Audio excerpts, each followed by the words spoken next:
Hey, folks. One of our sponsors today is the maker of a simple but really meaningful gift for a relative, let's say, or a grandparent or a parent or, I don't know, a sister who lives across the country or maybe not even fully across the country, just far from home. A digital picture frame from Aura. It's the perfect gift to share pics of all things they can't be there for. Family vacations, somebody's graduation, maybe a birthday party at a laser tag place that happened on Friday. Yes. In fact, just loading up some pictures. Now, my son does not really allow pictures to be taken of him, but sometimes I sneak a couple in, and then sometimes I actually upload them. Trying to upload, I'm going to see if I can do a slow-mo of him basically with a 4-inch vertical jump to grab a helium balloon that was on the top of her. It doesn't matter. The point is, this is a great gift. It comes with unlimited storage, comes with simple controls on the frame. You can upload as many photos as you want, and your receiver can, whether it's your mom or your grandparent, your aunt, or your sister, can pick the perfect one. It was named the #1 digital frame by Wirecutter, The Strategist, and Wired. It's super easy. You can actually set it up for them and then just give it to them. You can even put in their Wi-Fi password.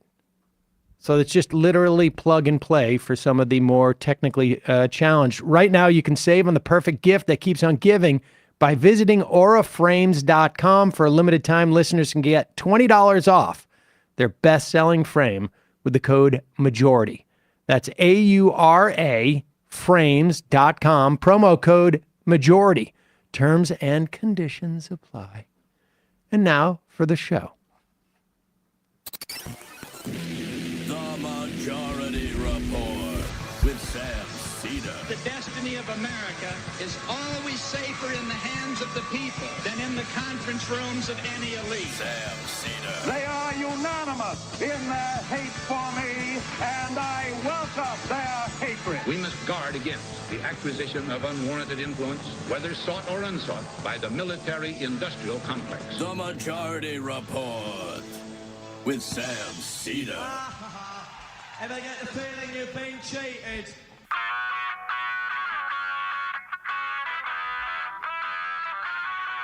It is Monday, March 11th, 2024. My name is Sam Seder. This is the 5-time award-winning Majority Report. We are broadcasting live steps from the industrially ravaged Gowanus Canal in the heartland of America, downtown Brooklyn, USA. On the program today, Dr. Peter J. Hotez, Dean of the National School of Tropical Medicine at Baylor College of Medicine, author of The Deadly Rise of Anti-Science, A Scientist's Warning. Meanwhile, over the weekend, Joe Biden draws a red line for Israel at an attack on Rafah. And then, within 24 hours, Netanyahu says he will blow through that line. U.S. airdropped aid packages reportedly kills 5. As the U.S. announces details of establishing a temporary aid port. Sweden and Canada restart payments to UNRWA. This, as UNRWA claims some workers were coerced into falsely claiming involvement in the October 7th attack on Israel. In Washington, a partial government shutdown averted. The $460 billion spending bill now on to the other potential shutdown. The other potential partial shutdown. 24 progressive organizations line up to defend progressive incumbents against the huge money AIPAC attacks. And Senator Katie Britt's disastrous State of the Union response is actually getting worse. A Trump-appointed Texas federal judge blocks the National Labor Relations Board joint employer rule. U.S. opens criminal inquiry into Boeing. And U.S. Marines evacuate the U.S. Embassy in Haiti. All this and more on today's Majority Report. Welcome, ladies and gentlemen. Thanks so much for joining us. Emma is out for 2 more days, three including today. She is on holiday. She shall return rested and relaxed, hopefully for her sake. And want to wish many of you Ramadan Mubarak. Ramadan started 2 days ago? Today? No, yesterday. Where Muslims will, it was yesterday, will fast from sun up to sundown. And,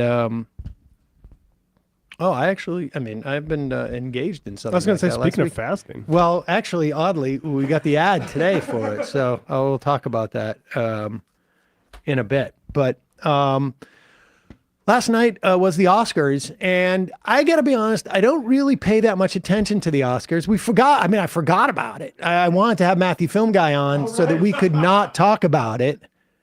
Wow. And That's a big oversight. I totally forgot about it. But maybe we can have him on this weekend, Friday, to talk about a retrospect. The films that were, I was at dinner last night and with somebody who, sort of follows this stuff now and, or still does. And she went through the films that were there. And I was like, oh, these are actually better films than I remember. Most often, very often the Oscars are just garbage. But I had seen actually a bunch of these movies. I still don't even know the entire list, but Poor Little Things, saw that in the theater actually, and Zone of Interest I had seen, and I don't know, a couple others. I didn't see Oppenheimer. That one probably won all the awards, or the other big movies. But I had seen Zone of Interest. I liked it. I thought it was interesting, and I would have minded more sort of understanding of the characters a little bit. But I think part of the idea was really trying to tell an idea more than it was like character study per se. But it is a film that, and I believe it was shot over an extended period of time, but about the commandant, and it was based on a book of A novel by Martin Amis, released in 2014. Yeah, and that novel was sort of like a historical novel of what's his face, Hess, Rudolf Hess, who was the commander of the commandant, I guess, of the Auschwitz death camp. And it sort of tells the story, but it really is more of a almost like an ethnography of what a family who of a commandant living right outside the wall of Auschwitz, what their daily life is like. And how it is that they manage to sort of avoid the idea that they are living next to a death camp and that their dad goes to work every day to oversee a death camp. And this guy, Jonathan Glazer, well-known filmmaker from Britain, made films like Sexy Beast and others, and he won. I guess they won Best International Film at the Oscars, and Glazer gave this speech, and it was at first misreported and almost like blatantly misconstrued. You will note that he stands up there and says that as we resent or refute our Jewishness and the Holocaust, being used for. But apparently, I think it was the Hollywood Reporter or somebody, or Variety, ended the quote at, "We refute our Judaism and our Jewishness and the Holocaust, period," as opposed to, "We refute the fact that the Jewishness and the Holocaust is being invoked to justify the slaughter in Gaza." But here is the speech. All our choices were made to reflect and confront us in the present, not to say, look what they did then, rather look what we do now. Our film shows where dehumanization leads at its worst. It shaped all of our past and present. Right now, we stand here as men who refute their Jewishness and the Holocaust being hijacked by an occupation which has led to conflict for so many innocent people. Whether the victims of October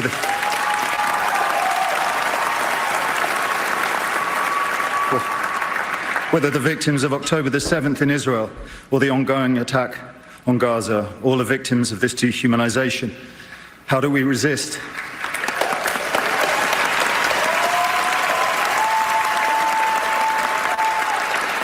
Alexandra Bistron Kaladziejczak, the girl who glows in the film as she did in life, chose to. I dedicate this to her memory and her resistance. Thank you. Pretty poignant, I thought, particularly from a guy who's just made a very important movie about the Holocaust, and really about how something like that happens. How, sort of an awareness and if there is anything that I think is sort of marks what's going on in Gaza, is the capacity of a large swath of people, whether it's here in this country or in Israel, to disassociate themselves from the humanity of the people who are suffering there. Yeah. The scene that I take away from reading the novel 10 years ago is a domestic scene, and people smell something, and some of them know that it's crematoria and some don't, but everyone's wondering about what that smell is. And I don't know if that really came up in the film. I don't recall that, but there is a certain quality of middle class, upper middle class people who are just ambitious, and it being corporate, and this idea of we got a job to do, and we want to have a nice life for ourselves, and this is part of it. All right. In a moment, we're going to be talking to Dr. Peter Hotez. He's the Dean for National School of Tropical Medicine at Baylor College of Medicine and author of The Deadly Rise of Anti-Scientists, a scientist's warning on what is almost 3 years to the day, 4 years to the day. Wow. When at least they shut down the New York City schools, and a lot of people were basically began the COVID era in earnest. But first, a couple of words from our sponsors. We mentioned fasting. Last week, I don't know if people realize this, but I was on a 5-day fast. And it wasn't a full-on fast. I've been reading about the benefits of fasting. Part of it is weight loss, but part of it is also longevity, which I've got, and also what it does for your mental and physical performance, your gut health. But that's something that is, a little bit intimidating. Well, this product, Prolon, was created to make that a lot less intimidating. Prolon is a revolutionary plant-based nutrition program that nourishes the body while making cells believe they're fasting. So it's sort of it's like fasting, but you do it with some food. With a cheat. Yeah. And it was researched and developed for decades at the University of Southern California Longevity Institute, backed by leading U.S. medical centers. Prolon helps promote healthy blood sugar, support cardiovascular health, and reduce abdominal fat. Abdominal fat is really sort of problematic. The belly fat stuff is not good for you. But Prolon is not a diet. Prolon is science. It is science based on the Nobel Prize winning discoveries in medicine.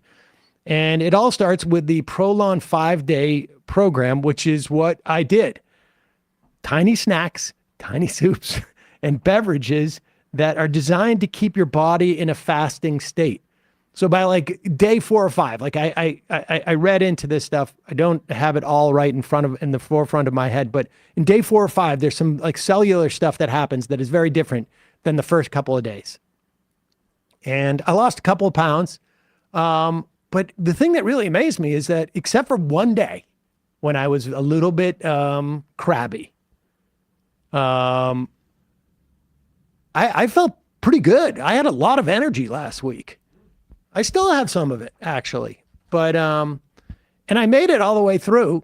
I stopped it a couple hours early because it was Saul's birthday party. So I cheated them, but it was like I didn't have a headache. I was a little tired at the end of the day, but that was good. I got more sleep. What you want. Yep. Right now, Prolon is offering the Majority Report with Sam Seder listeners 10% off their 5-day nutrition program. Go to prolonlife.com/majority. It's really easy because you get basically one box. That's what you do that day. Give it a try. prolonlife.com/majority. You'll get 10% off. Also, today's program sponsored in part by Nutrafol, which allows you to not have to choose between better hair growth and your health. Nutrafol provides a whole body health approach for men that promotes healthier hair. No drugs, no compromises, just healthier hair. I've talked about this a couple of times. Experiencing a little like thinning, up here. I mean, it happens to everybody, but I figure why not get out ahead of it? And so that's what I did. I've been taking Nutrafol now probably for close to a year. And it has, like the thinning has reduced on this side. I don't know why I was getting on, I can't even tell anymore, this side of my head. And it has reduced it. And the Nutrafol's got these hair growth supplements. They are physician formulated. They use 100% drug-free ingredients. The patented technology provides consistent, reliable results without compromising your sex life. Can confirm to the extent that happens. Mighty man of valor. Many supplements rely and this is the other thing with Nutrafol. They don't just test the ingredients. Nutrafol clinically tests the final formulations so that they know they're effective. In a clinical study, 84% of men showed improvement in their hair after 6 months after taking Nutrafol's men's hair growth supplements. Head over to Nutrafol.com/men. Take their hair wellness quiz. It'll give you a personalized hair health plan based upon your specific root causes, no pun intended. With Nutrafol, building a hair growth routine is simple. You purchase online. There's no prescription necessary. You don't need a doctor's visit. Free shipping, automated delivers. Ensure you'll never miss a day. You can see results in 3 to 6 months. Nutrafol, #1 dermatologist recommended hair growth supplement brand. Over 1 million people seeing thicker, stronger, faster growing hair with less shedding.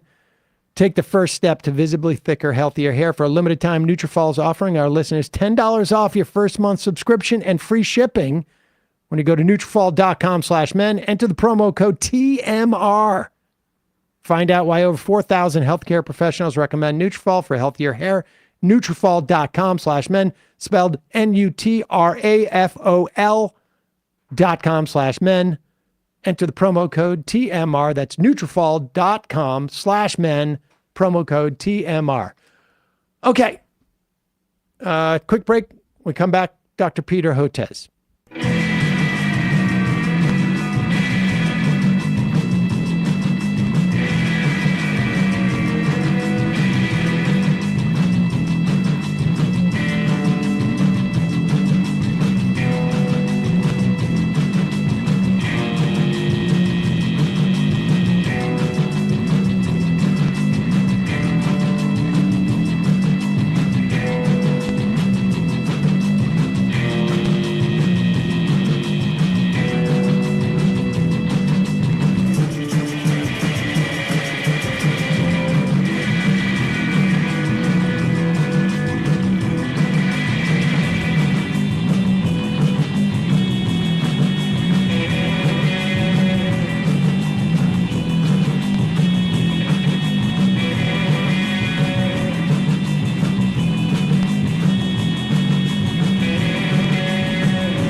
We are back. Sam Seder on the Majority Report. Emma Vigeland is out today. I want to welcome to the program Dr. Peter J. Hotez, Dean for the National School of Tropical Medicine at Baylor College of Medicine, and author of The Deadly Rise of Anti-Science, A Scientist's Warning. Doctor, welcome to the program.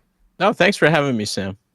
So this is actually at least your second book, and really the sort of like the second book and where you've had to weigh in on the question of vaxxers or anti-vax or vaccine hesitancy.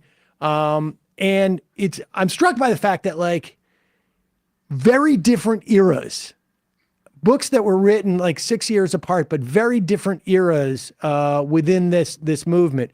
Tell us the context of your first book and how that came about. Yeah, absolutely. Well, one of the things I do, I like to write about a little bit about the geopolitics of infectious diseases, in addition to being a vaccine scientist. And the way I got involved with going up against the anti-vaccine movement and dealing with people like Robert F. Kennedy Jr., et cetera, was I have 4 adult kids, including Rachel, who has autism and intellectual disabilities. And the first book I wrote, which was called Vaccines Did Not Cause Rachel's Autism, to counter the original assertion against vaccines that started in the early 2000s with false claims that vaccines cause autism, and that made me public enemy number 1 with anti-vaccine groups, or public enemy number 1 or 2, but it also gave me a front row seat to watch how it evolved, and put me up against an interesting cast of characters, including Robert F. Kennedy Jr. The change was that it continued to accelerate. A lot of these anti-vaccine groups started monetizing the internet. They were selling phony autism cures and nutritional supplements. And if you go to Amazon.com and type in the words vaccination in the book section, all you get is anti-vaccine conspiracy books. So it became first a multi-million, maybe multi-hundreds of $1 million industry. And then I think for me, the big game changer was about even before the pandemic, it started to be adopted by the political right, which at one level made absolutely no sense, but at another level it did. It around this concept of health freedom, medical freedom. Hey, you can't tell us what we want to do with our kids. And it began in California, but it really scaled up where I am in Texas, and it got adopted actually by the Republican Tea Party in Texas and started getting PAC money, Political Action Committee money, funding anti-vaccine groups. In fact, a big anti-vaccine group formed their own political action committee, PAC, supporting candidates to run on anti-vaccine platforms. And that's when you started to see it become enmeshed in Republican Party politics. It also got to be harder and harder for me to talk about, because I'll just say one last thing, which is that, my training as a scientist or a physician says you're not supposed to talk about Republicans and Democrats and liberals or conservatives or red states and blue states. So it's very uncomfortable for me to do it, but I feel like it's important to save lives. And so, I just haven't found a way, Sam, to talk about it other than to talk about it. So I talk about it or I write about it, even though it's a scary place for me at times. Well, and I think, it's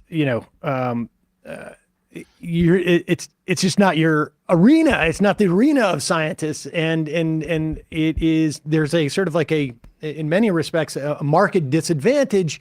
I find this also within the context of the education sphere too, because you're going up against forces that have a slogan, and you're talking about stuff that is nuanced and much harder to communicate. But we will.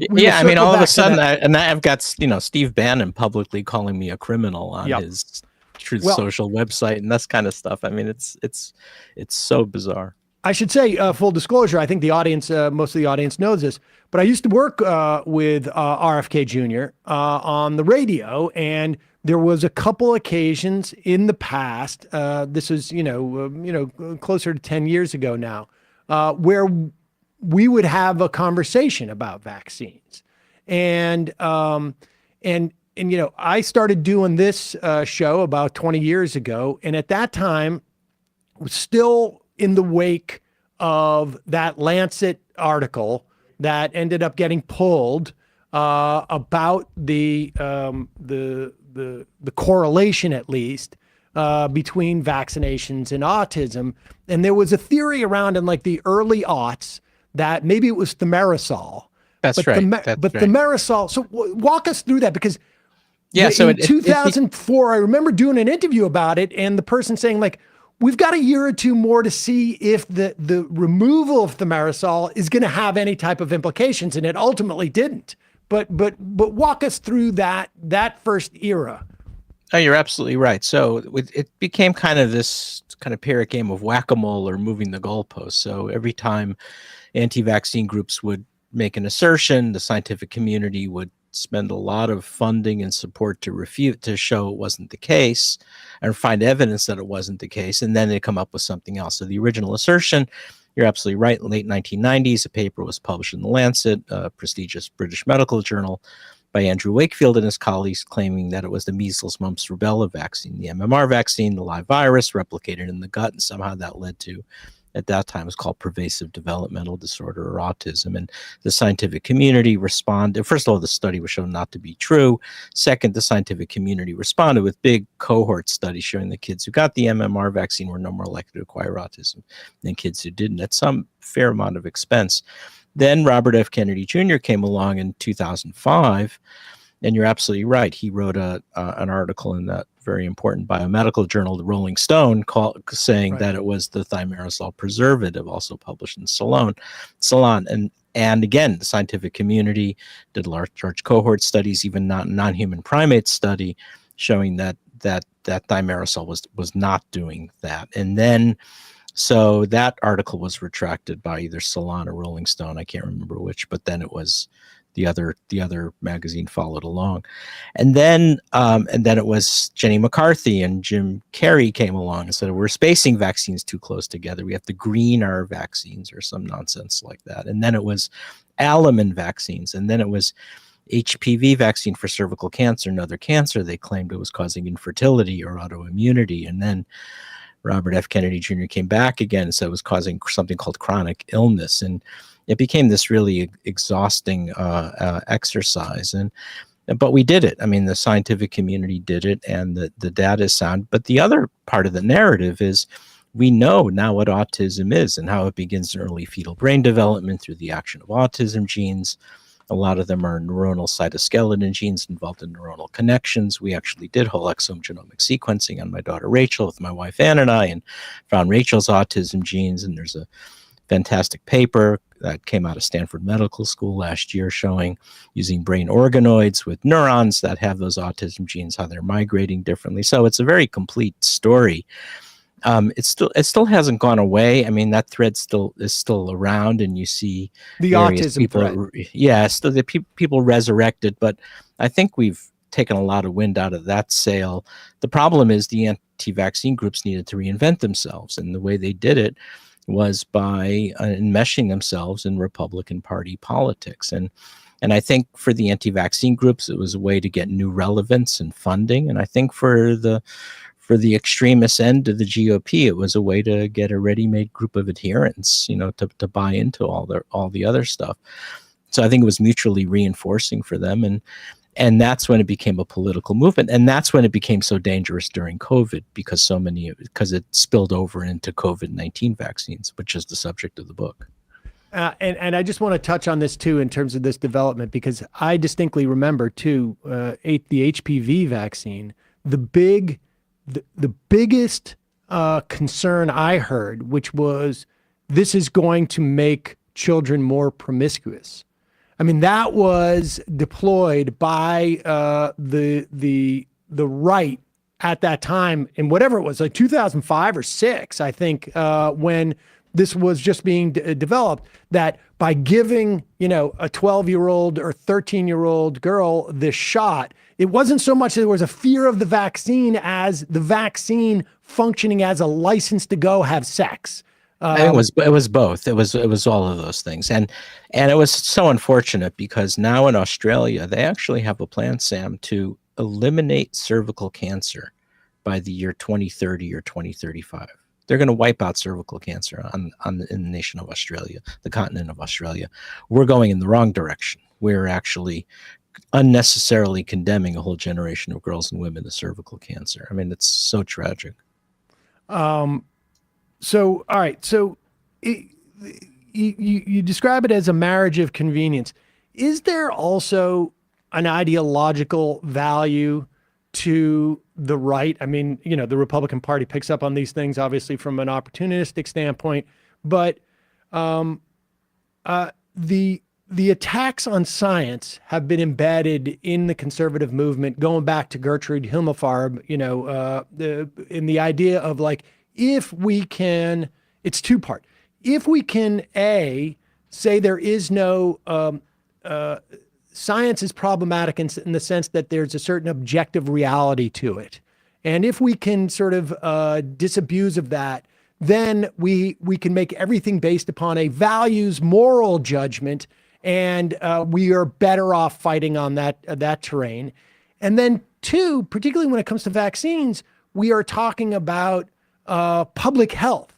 And the idea of public health is each one of us owes a responsibility to the person next to us on some level, because we're all part of a society. And that is the sort of like, and then that also, you can see it reflected in the policy decisions that need to be made from a strong sort of like a state when it comes to issues of public health. Yeah, I think it's so. You touched on about 5 or 6 points there, all interconnected, and it takes a little bit to unpack and unravel. So you're right. I think part of it is part of the larger context is an attack on the so-called elites or the intelligentsia, and scientists are part of that. You know, they're intellectuals, and so there's that piece of it. I think, you know, going along with public health, that requires, that's right, cooperation between people and butt up against these concept of health freedom, medical freedom. I think that had a big piece to it. And so what happened was it got adopted as part of the canon, along with, you know, the 2020 election was stolen and Putin over Ukraine, and somehow this became then part of it. But the difference was, by adopting this, it became a killing force, because in the book I point out that 200,000 Americans, 200,000, including 40,000 people in my state of Texas, needlessly perished because they refused a COVID vaccine during the Delta and BA1 Omicron waves in 2021, 2022, after safe and effective vaccines became widely available. And I benchmark it at the start of this. It's actually a kind of a post-Trump phenomenon. I benchmark it at the start of the CPAC conference of conservatives in Dallas in 2021, very much that health freedom rhetoric. First, they're going to vaccinate you, then they're going to take away your guns and your Bibles, and is that quote unquote and as ridiculous as that sounds to us, people accepted it. So what they did was, in their zeal to push up against vaccine mandates, they went the next step and actively sought to discredit the effectiveness and safety of vaccines. So the Associated Press report on that conference at the time was called "They Clapped at Death of COVID." They're actually clapping for people not getting vaccinated. And then you saw the pile-on. It was the members of the House Freedom Caucus, Marjorie Taylor Greene, and calling people like me medical brown shirts, starting comparing vaccines to the Holocaust, which was so incredibly offensive, or Jim Jordan of Ohio, or Senator Rand Paul started doing this. Senator Ron Johnson of Wisconsin held these vaccine injury roundtables. And then, very important, it was amplified every night on Fox News. And this was documented by two groups, by Media Matters for America, and also a research group out of the Federal University of Science and Technology in Zurich, Switzerland, documented every night. Tucker Carlson, Laura Ingraham, Sean Hannity filled their nighttime broadcasts in 2021 as the Delta wave was accelerating with anti-vaccine content. So, you know, people went down that rabbit hole, and as a sign of allegiance to it, didn't get vaccinated, and they paid for it with their lives on an unprecedented scale. And that's why I'm so passionate about talking about this, because now I feel it's, for me, you know, I developed low-cost vaccines. We made a COVID vaccine for India and Indonesia, reached 100 million people. We have a new human hookworm vaccine. But now, being a vaccine scientist, now making vaccines is the first part. The second part is trying to way to counter all this anti-vaccine activism, because that is also now a killing force in the United States. Well, we probably played I don't know how many of those clips of folks on Fox and also online. You know, the more online, the Rogans and the But and the the other point is, right wingers. that's right. But the point is, it's a whole ecosystem. You know, we too often Totally. we call it this, you know, misinformation or infodemic, like it's just some random junk out there. But it's not that. It's, as you point out, it's an organized, well-financed, and predatory movement that killed people. And very and entrepreneurial. I mean, that's it is you know, there are I can name you 3 or 4 YouTubers right off the top of the bat where I can show you just with a graph as to when they started to sort of like carry this anti-vax mantle and how it helped their numbers in many respects. But when you cite 40,000 in Texas, 200,000, will you just explain to people the methodology in which you come up with that number, just so that, like, you know, we can address these type of things? I mean, I think for many people it's obvious, but will you just and it's actually not only my estimates, because a group at the Chan Harvard School of Public Health has come up with this. They're all between 200 and 300,000 numbers. So my 200,000 number may be a little on the conservative side. So Harvard Chan came up with a similar number. Kaiser Family Foundation did. Charles Gaba, the health analyst for ACA signups, came up with this. Came up with 180,000 to 230,000, but they all kind of come around 200,000 plus. It's based on the continued rise of vaccinations after vaccines became widely available in March and April of 2021, and the fact that 85% of the deaths, 85% of the deaths were among unvaccinated individuals, people who weren't getting vaccinated, number one. And so that's the number. But the other really important part is overwhelmingly those deaths among the unvaccinated were occurring in red states, red being Republican, blue being Democrat. And the numbers from Charles Gaba and confirmed by New York Times and Axios and National Public Radio show that the redder the county, the higher the percentage of Republican voters, the lower the immunization rate and higher the death rate. So much so that David Leonhardt of the New York Times just called it red COVID, because that was the reality.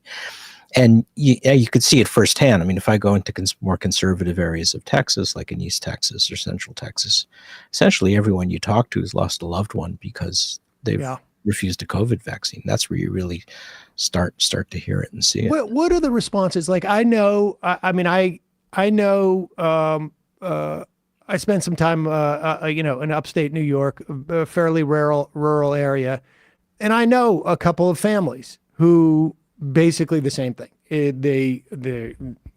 They're Fox News viewers.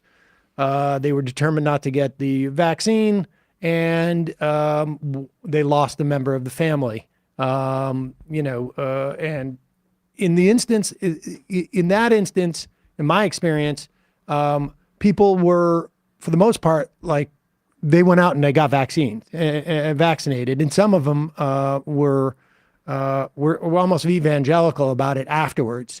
At the same time, I also know some folks up there who are vehemently anti-vax. Yeah, it varied. I mean, you had people on their deathbeds in the ICU, you know, saying COVID was a hoax as their last dying words. I mean, so they weren't even dying with dignity, all the way to people who say, okay, now I'm ready to get vaccinated, doc, you know, but that's not how vaccines work. You can't wait till you're in the ICU dying of COVID. It's preventative, not therapeutic. All the way to those, you know, who say, don't do what I did, you know, go out and get vaccinated. But the responses were quite variable, but all tragic in their own way. And that's one of the things that I say is, you know, these were victims. These are, you know, amazing people, good people. You know, one of the things that I gave medical grand rounds at Stanford not long ago. And after I'd given medical grand rounds at University of Texas, Tyler, which is a new medical school in East Texas, very conservative. And I said, you know, quite honestly, if my car had broken down because of a flat tire, and you gave me the choice for that car to break down in Palo Alto, California, where Stanford is, or Tyler, Texas, I'd pick Tyler every time, because people would be fighting over who's going to help you change your tire. Right. And so these were extraordinary people who were targeted by the Fox News anchors, the Murdoch family targeted by members of the House Freedom Caucus, 2 U.S. senators, and it's terrible. And there doesn't seem to be any accountability for it. That's the other. I mean, there's no autocorrection here. It's not, usually in the past, if parents, because I'm also trained as a pediatrician, and in the past, if parents weren't vaccinating their kids and enough parents weren't vaccinating, there was a breakthrough infection like measles.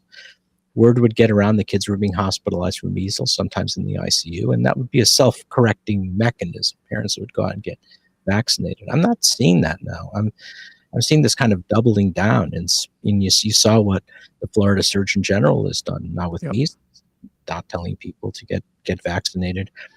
And what you're seeing actually is this revisionist history coming out now out of the members of Congress. They're trying to say, no, it was the COVID vaccines that killed Americans, not the COVID virus, which is ridiculous, or that the scientists invented the virus. And this is playing out now in the GOP-led House hearings, the COVID subcommittee. They literally say on their Twitter site, it says, we're going to sell popcorn, quote unquote, not even pretending this is anything other than political theater, and parading prominent American scientists in front of C-SPAN cameras to humiliate them. It's just awful.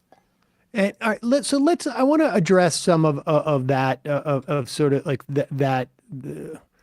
some of those belief systems. One of the things that I think sort of like makes it easier, but I don't know what the answer to this is, that makes it easier for these folks to sort of like create this, this shadowy sort of like, backstory behind vaccines is the existence of the vaccine court, which is a court that is sort of outside of our typical judiciary system. It is one that awards, because there is immunity for, typical tort actions against vaccines. It awards people who have been injured by vaccinations, compensation for that outside of the system. And the reason is because, this is the nature, again, of, and correct me if I'm wrong, of public health, is that the decisions that are being made here are the same sort of like cost benefit analysis you'll make when you go in for any type of treatment for yourself. The doctor says to you, nothing's 100% sure. There is 80%, chance that if we do this procedure, it's going to improve your back or whatever it is that you're doing. And they can't say 100% because nothing's 100%. Vaccines are no different in that regard. It's inevitable that there's going to be some people who are injured by vaccines, but the number of injured people is going to be far, far less than in the absence of the vaccines. And this, conceptually, this is, I think, it's an easy concept to be manipulated. That's right. I think you're right. I think, the truth is with these vaccine courts, one of the reasons they did it was to actually, it's actually in the plaintiff's favor. The bar to show evidence that you've been injured through a vaccine is far lower in a vaccine court than it would be in a real court. So it actually works more or less on behalf of the parents better than anything else. But you're right. There's all this weaponization by the anti-vaccine group. Same with the VAERS, the Vaccine Adverse Events Reporting Well, I was going to System, ask you about that. which is a passive I don't hear system. people talk about that anymore. Like I remember, every day we would hear the number 40,000, VAERS things. And VAERS, of course, is just sort of, it's basically a tip line.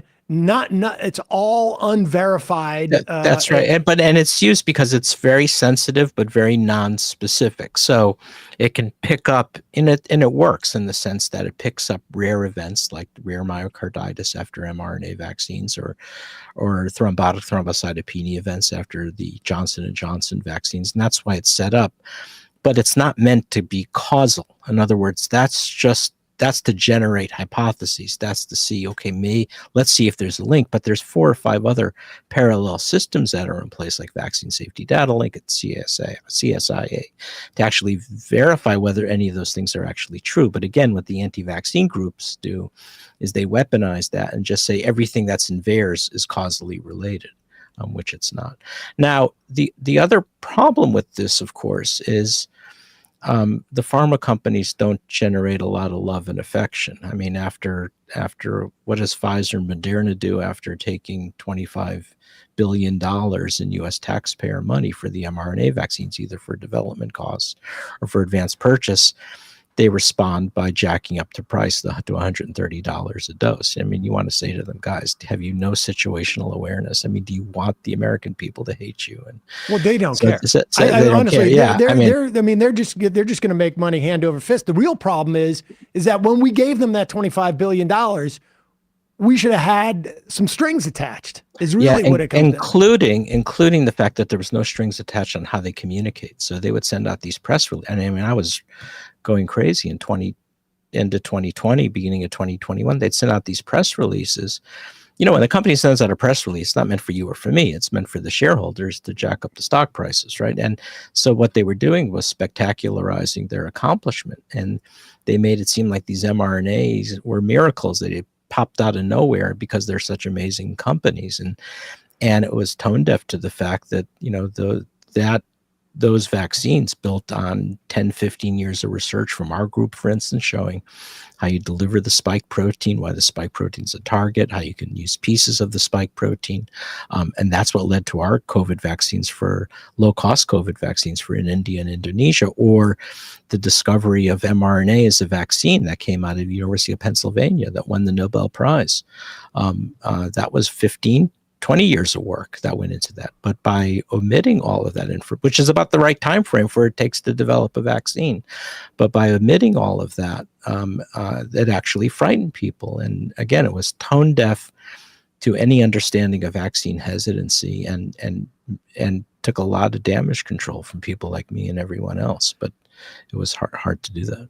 Looking forward, I want to ask about some of those questions around, that around those sort of like the policy decisions associated with this, because in addition to the sort of excess deaths that we had there, in addition to like now we start to see measles outbreaks here and there and this and that, one of the things that I think is really most concerning is next pandemic. If we haven't traveled at least several generations until the next pandemic, it feels like we're going in at a massive disadvantage from a public health perspective.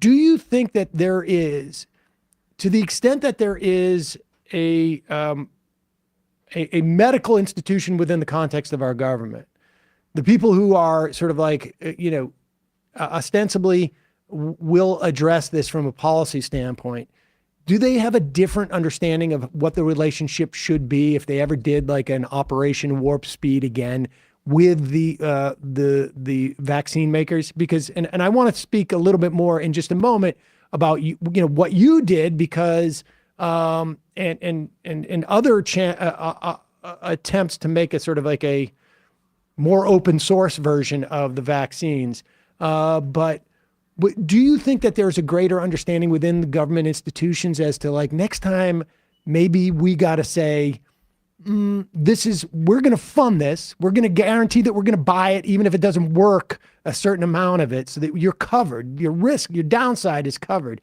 but we're also going to limit your upside so that we can sort of both maintain trust with the citizens of this country and also make what we help develop more widely available. Yeah, I mean, it goes like this. I mean, Operation Warp Speed in many respects was a resounding success. I mean, my friend Alison Galvani is a professor at Yale School of Public Health, did the estimates and basically says those mRNA vaccines saved 3 million American lives, right? So if it wasn't for those mRNA vaccines, we would have had over 4 million deaths instead of 1 million deaths. So that's extraordinary. But at the same time, I think part of the problem was it was so, the way it was set up and the way the contracts were done was exclusively a pharma deal.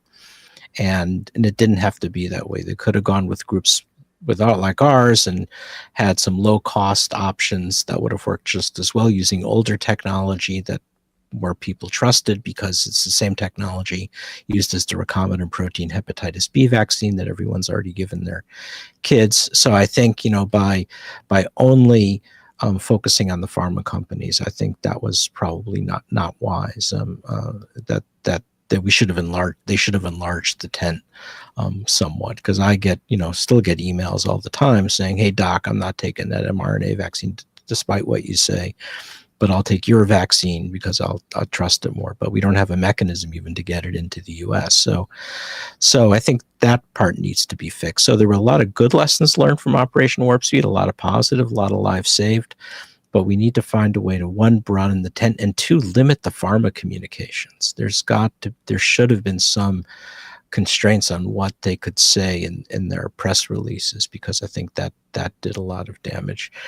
But then again, even if everything were perfect, right, you'd still have a very aggressive anti-vaccine movement out there. And I think that's the one that everyone is really trying to figure out. How do you tamp that down? Because it's not, I mean, I think the health sector knows what to do at this point, because it's a political enterprise linked very much to GOP politics. And so it will likely require a political solution without any obvious answers about how to begin doing that. Well, is one of those, I mean, I want to talk about the different political solutions that you see, but is one of them I mean, it seems to me, because from watching your interactions with, whether it was like with Rogan and RFK Jr. or just the claims that aren't necessarily directed at you, but more broadly speaking, this was just a money grab, some variant of COVID was fake.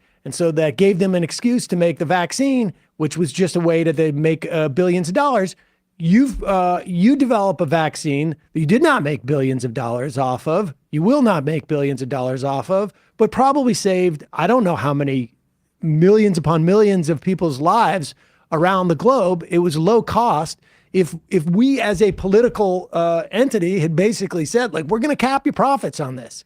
You're going to make some money, but we're going to cap it. We're going to 10% or whatever.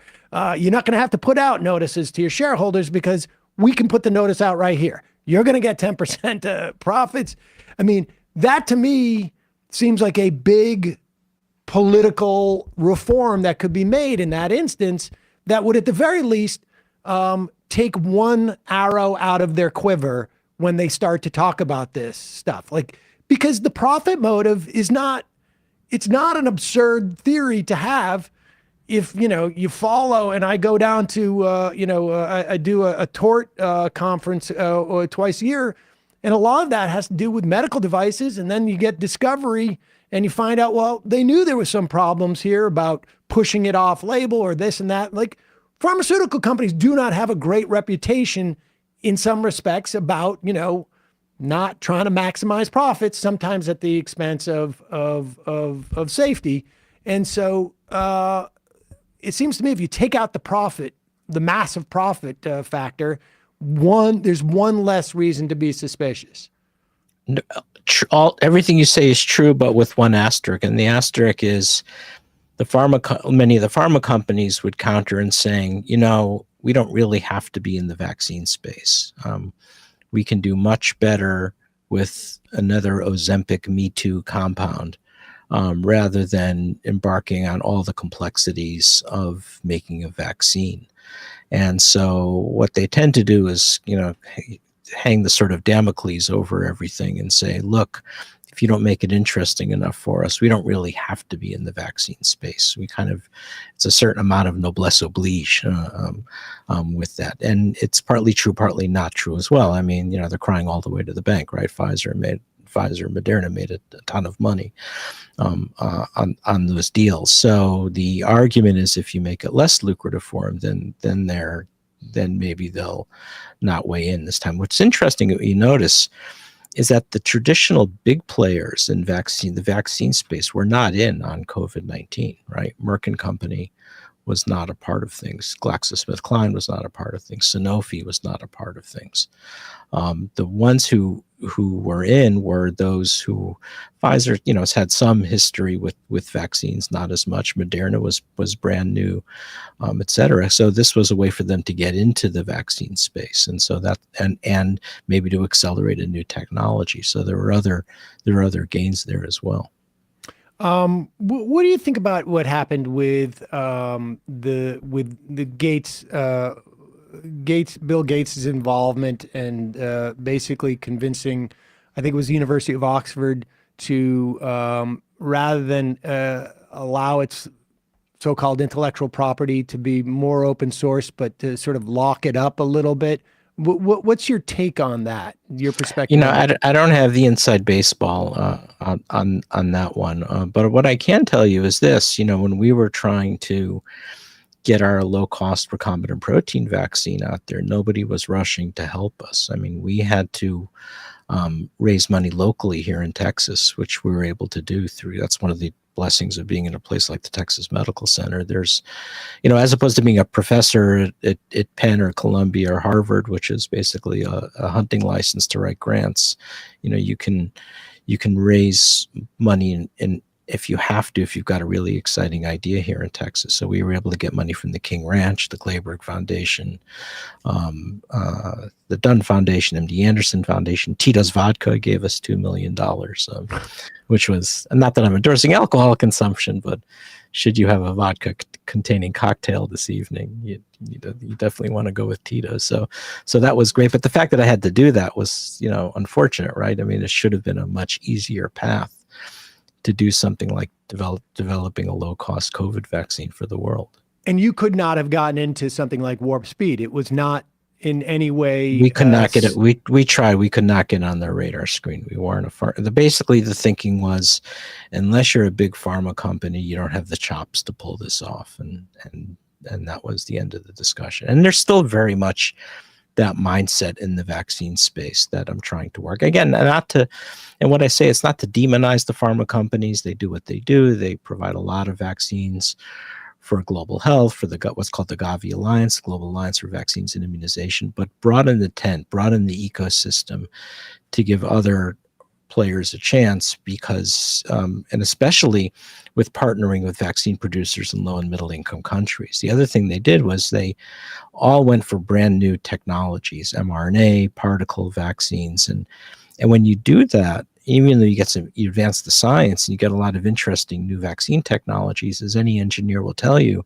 there's a learning curve before you can go from 0 to 15 billion doses that were needed when you use a brand new technology. So what happened was predicted and predictable. They made just enough to be bought up by North American countries, US and Canada and Western Europe, and that left all the low and middle income countries out in the cold. And that's when we were getting frantic phone calls from ministers of health and ministers of science in low and middle income countries because they knew we were working on coronavirus vaccines for 10 years or more. And they said, can you help us? So we did what we could. We transferred the technology with no patent. We would send our production cell bank by World Courier to these countries and work with them on scale it up. And it worked. We got 100 million people immunized. So that was very, very exciting. But the whole system should have functioned better. There should have been somebody with that situational awareness to say, you know, if we go with all brand new technologies, or what I sometimes call all brand new shiny new toys exclusively, it's going to leave the low and middle income countries out in the cold. Nobody had that situational awareness to say, well, maybe we should have a technology that could be compatible with vaccine producers that are in low and middle income countries. There's about 40 of them that band together and call themselves the Developing Country Vaccine Manufacturers Network. And that's where we came in. And it was very meaningful to be able to do that, but also shocking, right? That's my first reaction is like, well, how is that? That seems like one of those, like, there should be somebody in the government and I should be able to say to them, like, you had one job to do. And that's the job, is to figure out, like, how can we produce as many vaccinations as possible? And, you know, I could even see, like, okay, we're going to go with like a low risk, in terms of like production and turnaround time and this and that. And we're going to go with like a moonshot version, and we're going to do everything. Right. Balance out the portfolio. Right. How did that not happen? Yeah, I mean, it's one day someone will write the book, but I think everybody was so enamored with the mRNA technology, and it is an exciting technology. It has its weaknesses. The durability is not as great as we'd like it to be, and that's why you have. You mean it has to be stored in like a refrigerator, that type of thing? No, or- you have, well, the fact that it's not holding up in terms of durability of protection. That's why you have to have all these boosters. I see. Okay. all the time for reasons that we're just starting to find out now because of long-lasting plasma cells and that sort of thing. But that's right. I mean, it would have been great if we could have had that better balance. And it's at some point someone will dissect out how all those decisions were made. But I mean, the U.S. It worked out because enough doses were just enough to be bought up by the U.S. and Canada and the U.K. and France and Western Europe and Japan. But there was no real true consideration for global health equity. And the vaccine that you developed, is that a one and done, or is that do you have boosters for that, or you do it in a It's seasonal? 2-dose. So it's a recombinant protein made through an older process, the same process as hepatitis B vaccine, a recombinant protein made through microbial fermentation and yeast. So it uses a big bioreactor. And this has been around 2 or 3 decades. It's used to make the hepatitis B vaccine. It's one of the lowest cost technologies out there, incredibly safe, simple refrigeration, great safety profile. So, when you start checking all the boxes on the checklist, it really is perfect for any country, but especially for low resource countries. Now we've just made the XBB booster version of it, a low cost XBB booster. So it costs around $3 a dose. And now we're doing this now for our other vaccines. We also have a whole portfolio of parasitic disease vaccines, like a new human hookworm vaccine. That's the project that I worked on as an MD PhD student in New York 40 years ago. Now, after 40 years, we're finally showed it's working. So that's very exciting. And so why wasn't there a decision to sort of like somewhere within the U.S. Federal government health apparatus to say like, okay, we have this problem, rightly or wrongly, that people are very suspicious of the mRNA vaccinations. We have this vaccination that has been administered to hundreds of millions of people around the globe. I'm speaking of the one that you helped develop.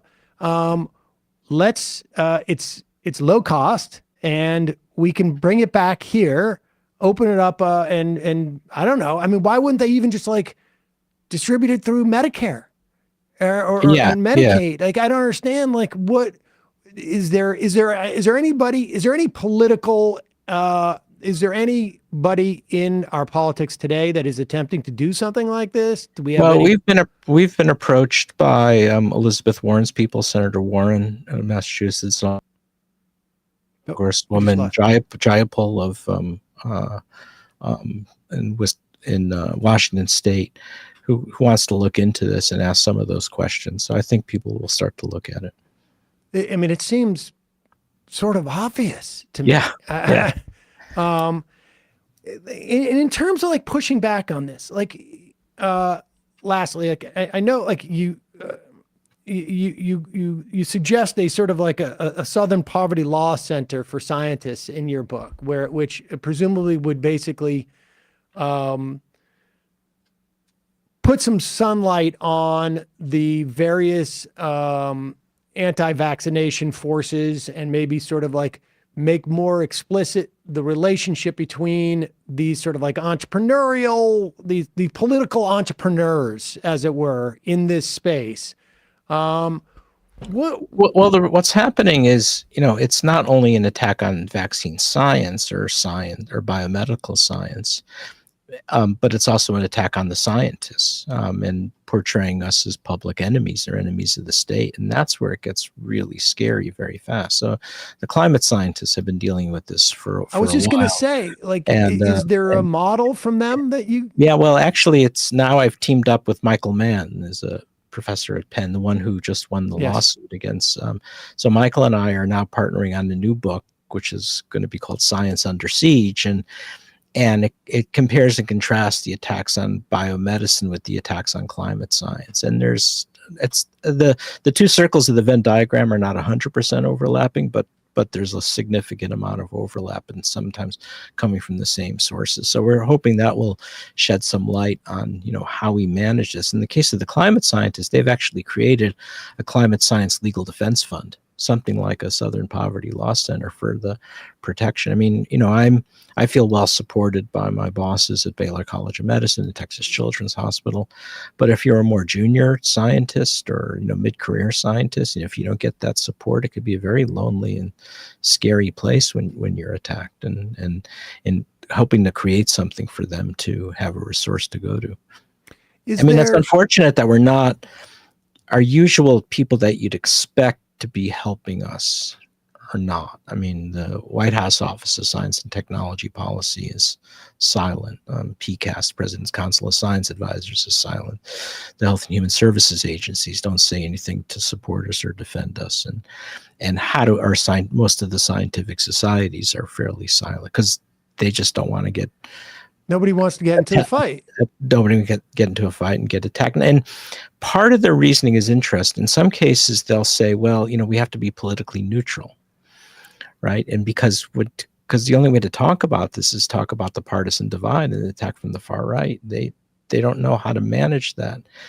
But at some point, to paraphrase Desmond Tutu or Elie Wiesel, I have to say, if you're always neutral, it favors the aggressor, the tormentor, and that's what's happening as well. So we have to get comfortable talking about. It's kind of unprecedented. So I think everyone's playing catch up at this point.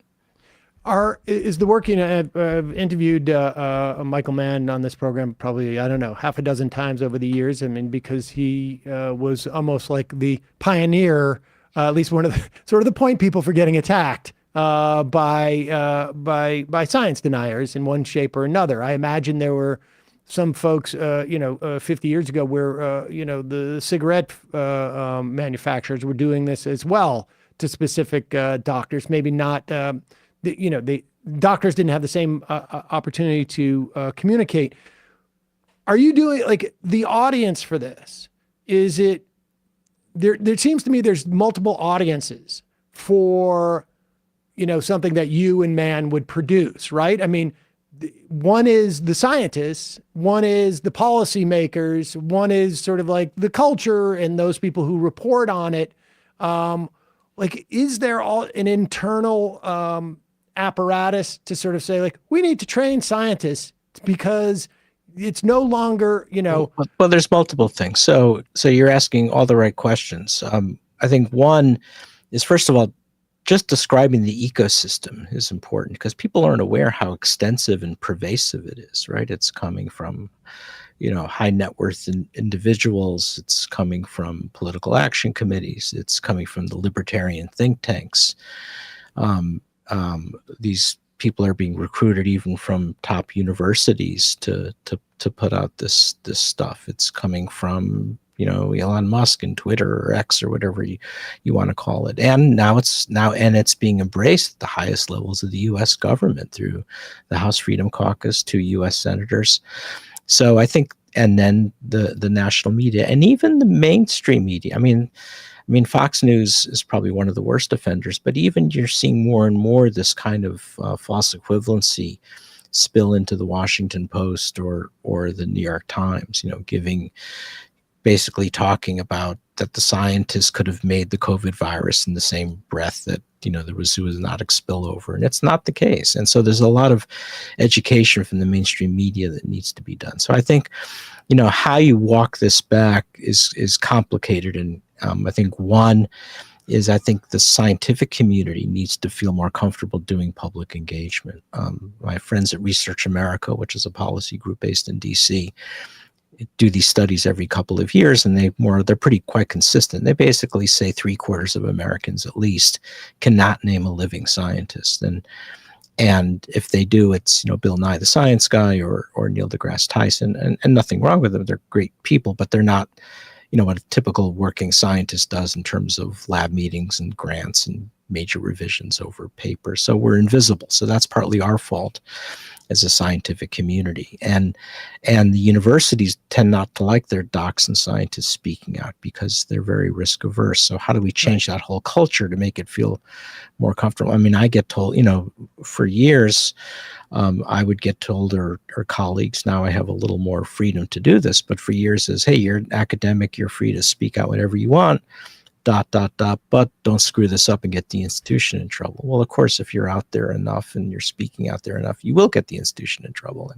And you need to know that you have that the institution has your back. And things are good at Baylor and Texas Children's, but others are not so forgiving.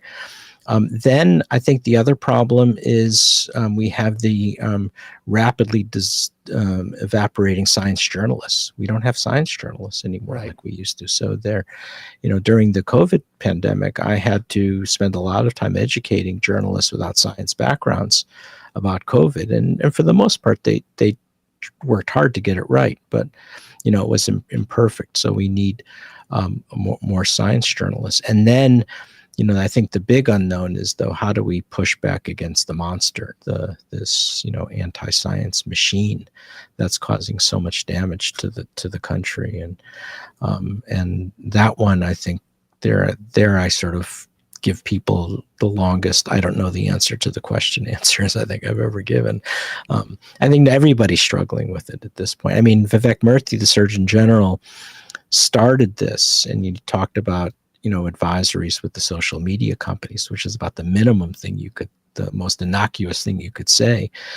But even then, now the Missouri Attorney General is suing him. There's a case going on in the Missouri Supreme Court, Missouri versus Murthy, basically saying we're not even allowed now to dismantle disinformation. So it's bad enough they're promoting disinformation, but now they're going to block any attempt to prevent you from going up against it. It's going to make it very difficult.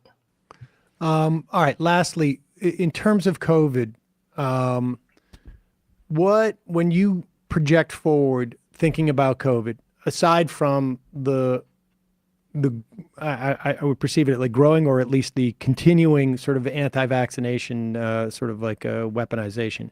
Aside from that, when you look at the horizon here, in terms of COVID, what worries you the most? Is it like sort of the continuance of long COVID in some people? Is it the idea that we could have I don't know what you would call it, like a second order infection in the way that, shingles comes back from chickenpox 50 years later or something like that? Or is it a COVID mutating again in a way that becomes more virulent or problematic? Well, I have both near-term and long-term worries. My near-term is, the good news right now, the numbers are starting to go down in terms of hospitalization. So I'm hoping the worst of this current JN.1 wave is over. But I think there's a high probability that another one will come up. Exactly which, I don't see any new variant becoming obvious, but I think, we have to assume there could be another one. And of course, people are done with boosters. I took my COVID annual immunization last fall. As I like to say, me and 6 other people did that. And I was one of them. But you get the idea. People are not accepted. So that's a big problem. And then the other problem is this. Remember, COVID-19, which is also called SARS-2, is the third major coronavirus pandemic we've had in this new century. So we had SARS, the original severe acute respiratory syndrome, in 2002. We've had MERS, Middle Eastern Respiratory Syndrome, in 2012. That's why we began working on coronavirus vaccines, because we knew there'd be a third one. And sure enough, right on cue, COVID-19 appeared. But there's going to be a fourth one, most likely before the end of 2030. So we're seeing this cadence of every 6 to 7 years, a new major coronavirus pandemic, and no one's going to have an appetite to do much about it when it occurs. So that really concerns me as well, because this anti-science movement is so strong. So that's most likely what we're in for, and it's happening in part because of climate change. And this is why working with Michael is important, because of climate change. These are viruses that come from bats, and with warming temperatures and altered rainfall pattern, bats are flying to new places, seeking new food habitats. They're coming closer into contact with people. There's increasing urbanization and deforestation, so people are having more contacts with bats. This explains not only the rise of coronaviruses, but why we've had 2 major Ebola epidemics in 2014 and 2019. These are also Ebola or filoviruses that come from bats. So we are in this new normal. As I say, we're going to see a regular cadence of catastrophic pandemic threats, and that's why we have a White House Office of Pandemics now to look at that. But I worry. I mean, I think the good news is I think we can make vaccines pretty rapidly against a lot of these, but we still have the issues of equity, and we still have the reality now that there's so much pushback now against vaccines or any other kind of interventions. That's going to make it very tough. Dr. Peter Hotez, Dean for the National School of Tropical Medicine at Baylor College of Medicine and author of your most recent, The Deadly Rise of Anti-Science, A Scientist's Warning. Thanks so much for your time today. We'll put a link to that book at majority.fm and in our podcast and YouTube description. Really appreciate your time. Thank you, Sam. This was great. I really appreciated the opportunity. All right, folks, we're going to take a quick break here and head into the fun half. I want to know if, and I probably should have asked him this, but can we try and vaccinate the bats? Can we get not obviously we can't vaccinate the bats, but I've heard of experiments with Lyme disease where they've or maybe is it Lyme or rabies, where they have tried to sort of put entities into the wild.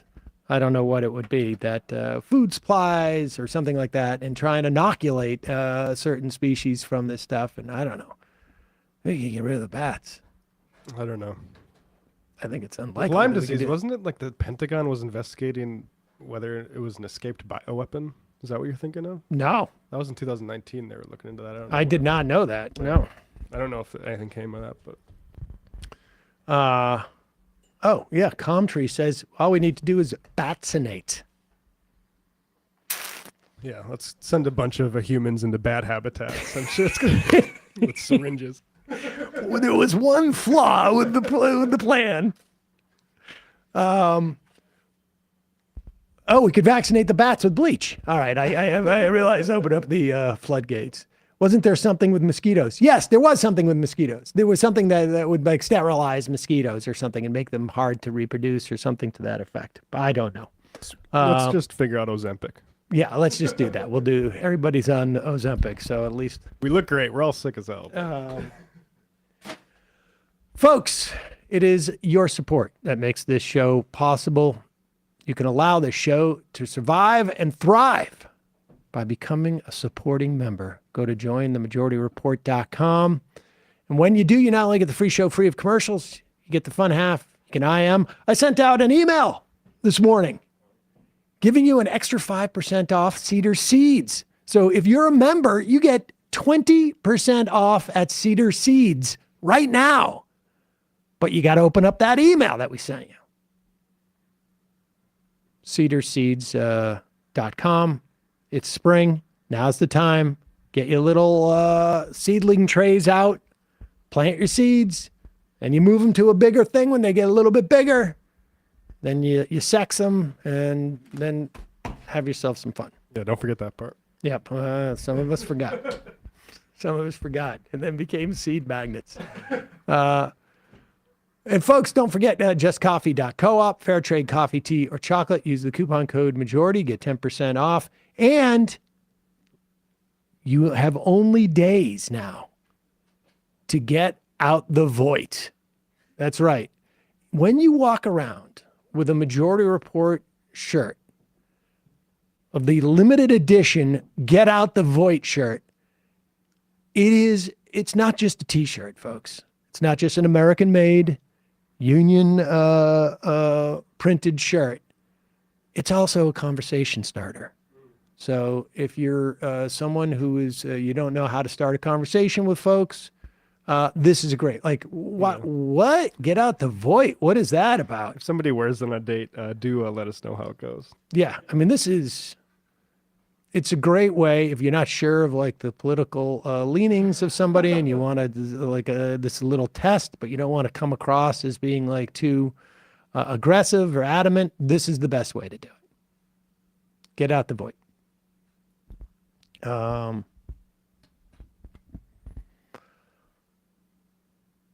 Bradley, ESVN, what are we going to do? Well, most likely I think we will record on Thursday because Emma is still on vacation today. We'll record Thursday afternoon at 4 p.m., barring any unforeseen circumstances or complications.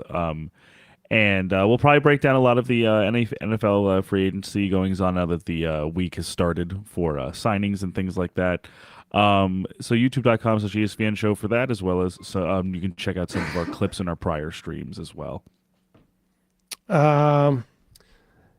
Matt, Left Reckoning, we returned for a bonus show yesterday, patreon.com/Left Reckoning, where we had Lainey Newman on, who was on here about a month and a half ago, the co-author with Theda Scotch-Paul about Rust Belt Union Blues. We talk about why it's important to cultivate a electorate that will support these things and not just rely on unions as a Rolodex for campaign time. So patreon.com/Left Reckoning is a good talking with Lainey. 646-257-3920 is the number. We will take your phone calls a little bit later in the program. Again, if you're a member, log into the app.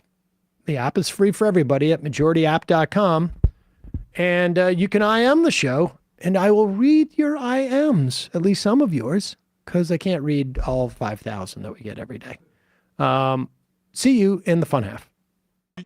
You are in for it. All right, folks, 646-257-3920. See you in the fun half. Are you ready?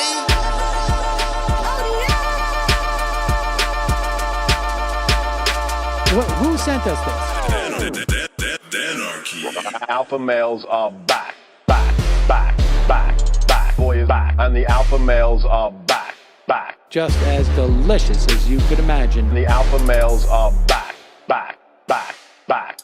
Boy is back. And the alpha males are back. Just wanna degrade the white man. Alpha males are back. I take all of it to my throat. Alpha males are back. Snowflake says what? The alpha males are back. You are a madman. And the alpha males are back. Oh no, Sam Seder! What a fucking nightmare! Bring back DJ Danner. Yeah, or a couple of them, just put them in rotation. DJ Danner. Well, the problem with those is they're like 45 seconds long, so I don't know if they're enough of a break. That's fucking nonsense. You see white people doing drugs, they look worse than normal white people, and all white people look disgusting. And the alpha males, psych, fuck them. Snowflake says what?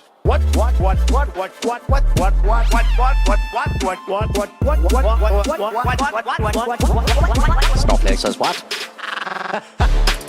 A hell of a lot of bank. A hell of a lot of bank. A hell of a lot of bank. Okay, I'm making stupid money. Hell of a lot of bank. A hell of a lot of bank. All lives matter. Have you tried doing an impression on a college campus? I think that there's no reason why reasonable people across the divide can't all agree with this. Psych. And the alpha males are back. And the Africans are black African. And the alpha males are black. And the Africans are back. When you see Donald Trump out there, doesn't a little part of you think that America deserves to be taken over by jihadists? Keeping it 100. Can't knock the hustle. Come on, fuck them. Things I do for the bigger game plan. By the way, it's my birthday. Happy birthday to me, Jew boy. I have a thought experiment for you. And the alpha males are back. Africans are black. Alpha males are black. Africans are back.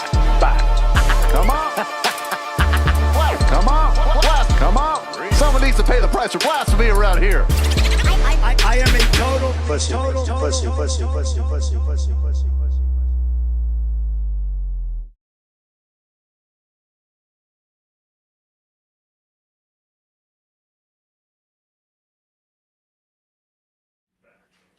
We are back. It is the fun half, ladies and gentlemen. Bradley and Matt are here. Emma is having a little R&R, as it were. Val Shells. Can we get a YouTube short of Brandon saying he was to the left of Tim Pool on breasts? Was that from Thursday?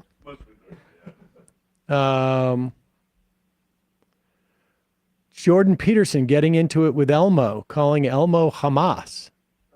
What? We missed that. Do wax shellacked. I'm a 50-year-old man. I was 205 pounds when I started intermittent fasting, no eating between 8 p.m. and 12 noon. I also cut out the daily 1 to 2 beers, just about all sweets. Not a total restriction. Still enjoy alcohol and sweets 1 to 2 nights a week. No change in daily exercise. Lost 10 pounds in 3 weeks. Yeah, well, intermittent fasting, and I double check this because I only understand this very, very rudimentary and superficial understanding. But I think like in the first, like intermittent fasting and even the first, like in like the keto style diets, what happens is where you're burning your fat changes. Or I should say what you're burning for your calorie changes. When you have exhausted your sugar supply in your bloodstream, I think it starts becoming like your fat reserves. What happens when you fast for like 5 days is like around after day 3 or 4, you're in a different era where it's actually starting to, it's still protecting your lean muscle mass, but it's now burning your calories are coming from even a different place within your cells. That's as far as I understand it. So, Batty from Cincinnati. Hey, Sam, doctor of pharmaceuticals here. You can actually vaccinate wild animals using spiked food. It's common for rabies control. That's where I had heard about it. Bats are very social. So catching a few bats and applying topical vaccine has also been shown to be effective. However, in the case of many bat origin coronaviruses, Ebola viruses, etc., a lot of the most dangerous outbreaks are spillover from a previously bat exclusive disease, which makes the jump to humans. This makes it really difficult to control with vaccines because you have to know which bat exclusive disease is most likely to jump to humans. There are some efforts to monitor and profile diseases in bats, but the research isn't well funded altogether. Your idea isn't totally without merit, but it's not actionable at the moment. That is the story of my life. Yeah. I mean, that's great idea, Sam. Totally not actionable. With like the lab leak theory, and like I'm fully down for people to investigate that, governments and journalists investigate that wherever it goes. But the sort of conceit that like there's something nefarious about us working with Chinese scientists, like I think that should be encouraged. Actually, like I do want to save a space for there should be international efforts. There towards used this to stuff. be, and I don't know if this has been reinstated. I would imagine it has, although who knows?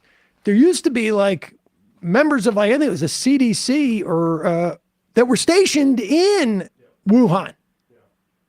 And the Trump administration, as far as I remember, basically said, we don't need that. Yeah.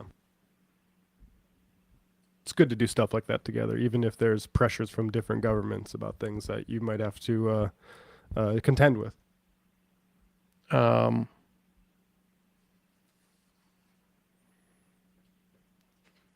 Let's see here. What do we have? Okay, here is, we started with this. Joe Biden was on with NBC's Jonathan Capehart this weekend, Saturday. He did not appreciate the questions about uncommitted and seems to think that the only people who are interested in voting uncommitted are those who have family in Gaza, as opposed to people who may not want to be using our tax dollars in any way to enable this genocide, assault, ethnic cleansing, carnage that is being executed upon the Palestinian people in Gaza. But he also basically said that in terms of, remember, the Israeli army is on the outskirts of Rafah.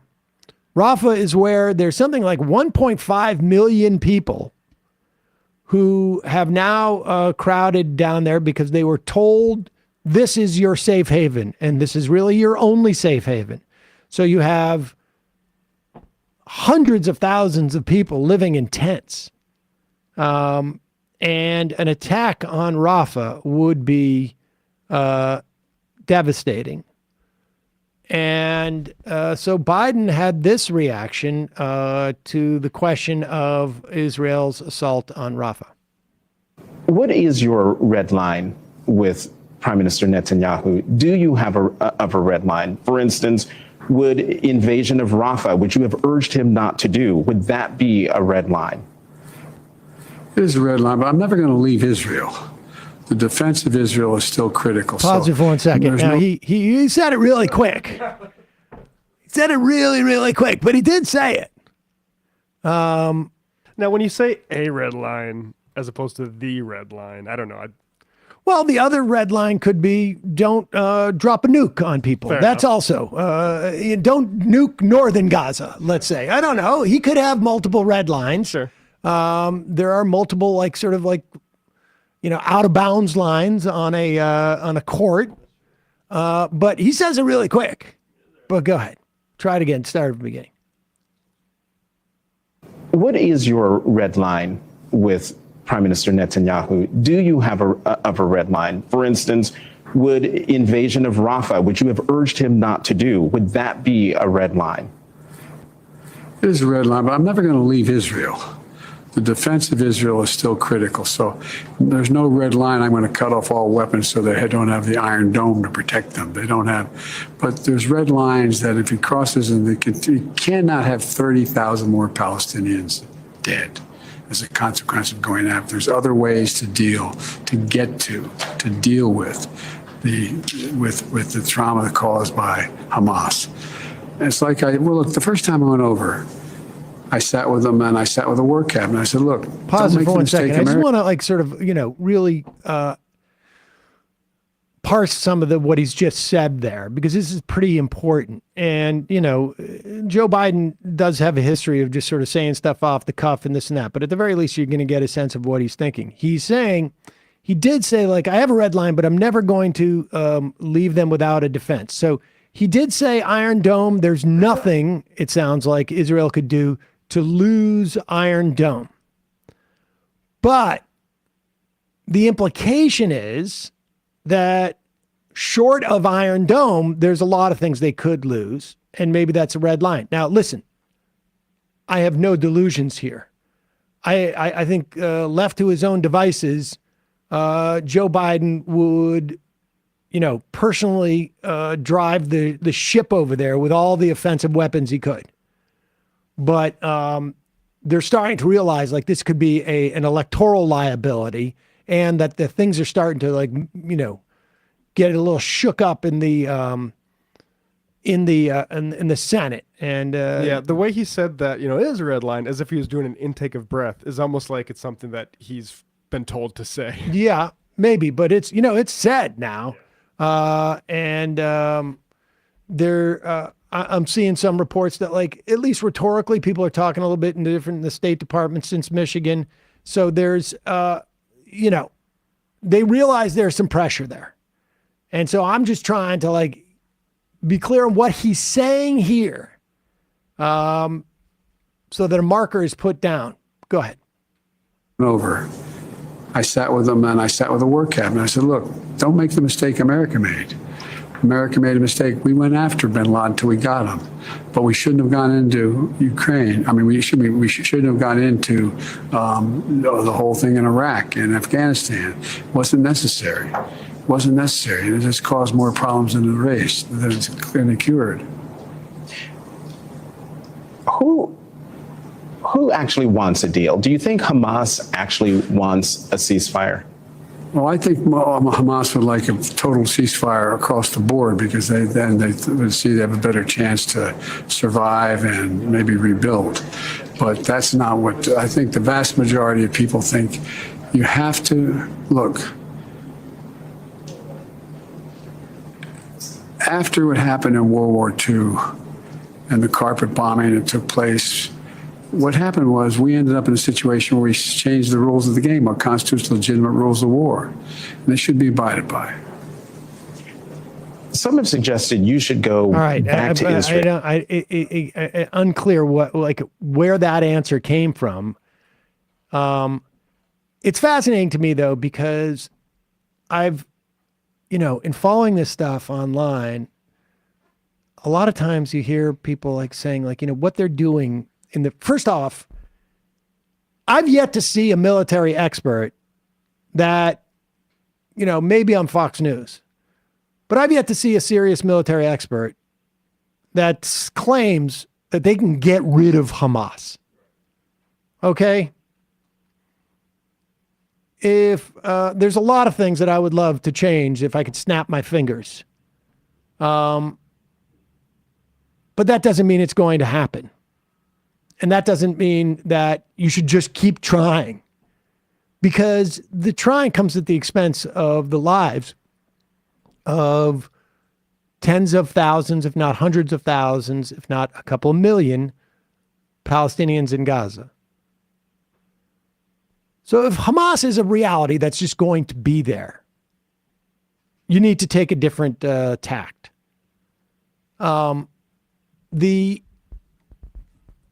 And then I think you often hear people say, when they're talking about, the leveling of 50, 60% of housing, 70% of housing in the Gaza Strip. If somebody brings up Dresden, or somebody brings up Hiroshima and Nagasaki, you should pause for a moment and say, wait a second. You're saying the Hamas threat to the world, or to Israel even, is equivalent to what Nazi Germany and Imperial Japan was to the world? Honestly, there is no doubt that Hamas obviously just showed that they were capable of killing a statistically significant number of Israelis. If you apply the same sort of algorithmic tool that we heard to hear how horrible it was for Israel, which I agree, it was horrible. But if you apply that same thing, hey, how many Americans would be dead if 30,000, relative, 30,000 to 2 million. And so hope we can bank on that 30,000 number still. It would be, exactly, it's going to be more. And it's going to be more both in terms of when they pull bodies from the rubble, and it's going to be more when we have the knock-on impacts of disease, of hunger, et cetera, et cetera. But we have 330 million people in America. 2 gets divided into that, 150, 160 times, 165 times. So I can't do the math on 165 times 30,000. But if you got a calculator on your phone, somebody can. You don't hear that. I've never heard that on the news. But the point being that Hamas may be bad, may be a violent group, not even maybe, but I'm just saying. But as bad as you may think they are, comparing them to Nazi Germany, comparing them to Imperial Japan during World War II, you've got to ask yourself, why do I need to go that far back and use that type of analogy to justify what's going on? The whole point is, it's wildly disproportionate. Meanwhile, Joe Biden goes on Jonathan Capehart's show on NBC and says there is a red line. And then this was the response from Bibi Netanyahu on Sunday. Do you have that clip? It's written up in Political, I think, Europe. When asked on Sunday whether Israeli forces would move into Rafah, Netanyahu replied, "We'll go there. We're not going to leave them. You know, I have a red line. You know what that red line is? That October 7th doesn't happen again. Never happens again." Prime Minister was referring to the murderous Hamas raid that killed 1,160 people in Israel and triggered the war. This is, when, again, putting aside sort of like the morality associated with this and the sort of the national security interests and the et cetera, et cetera. It doesn't make Joe Biden look like a very strong leader when you throw down a red line and Netanyahu takes, all of 24 hours to go like, I mean, we'll see. Netanyahu also directly addressed criticism from Biden, who has said the Israeli leader is, quote, hurting Israel more than helping Israel. Netanyahu hit back saying, while he didn't know exactly what the president meant, Biden was saying he was contravening the wishes or interests of Israel. He was wrong on both accounts. The Israeli people also support my position that said we should resoundingly reject the attempt to ram down our throats a Palestinian state. That's something that they agree on. Again, that might be the case. Or ram down an Israeli state on all those Palestinians instead. That might be the case, but the U.S. traditionally played the role prior, at least to the Bush administration, and I think you could argue probably during the Obama administration, the role of helping Israel tap the brakes even against domestic opposition. That's not happening. 5 million, I'm being told. 5 million, I am being told. That's how many Americans would be dead at this point if, I don't know, say, like, I don't know, there was some type of attack on U.S. soil like the Gazans have experienced. Let's go to the IMs. Kowalski. Sam, with Emagon, you can scratch your balls in peace without a call to HR. Were you here for that? For the, I wouldn't vote for a woman because... Oh, yeah, I did see that, yep. You're scratching the head versus scratching the balls, yeah. Kowalski, if I don't get my maintenance 3,200 calories with 210 grams of protein, I'm just leaving gains on the table. Maybe you city people can be famished while doing your job, but I don't want to faint operating heavy machinery or fighting wild animals hand to paw. It's great when you defeat the wild animal because it's just more protein, not legal advice. What wild animals are you fighting out in Nebraska, Kowalski? Whatever asked by the Trump Republicans in the great state of Nebraska, what I thought of Trump's best policy, I always say Operation Warp Speed. Not only is this true, but also a nice little jab, pun intended. Vermont Ben. Everyone should watch 20 Days in Mariupol. It's free to watch on the PBS YouTube channel.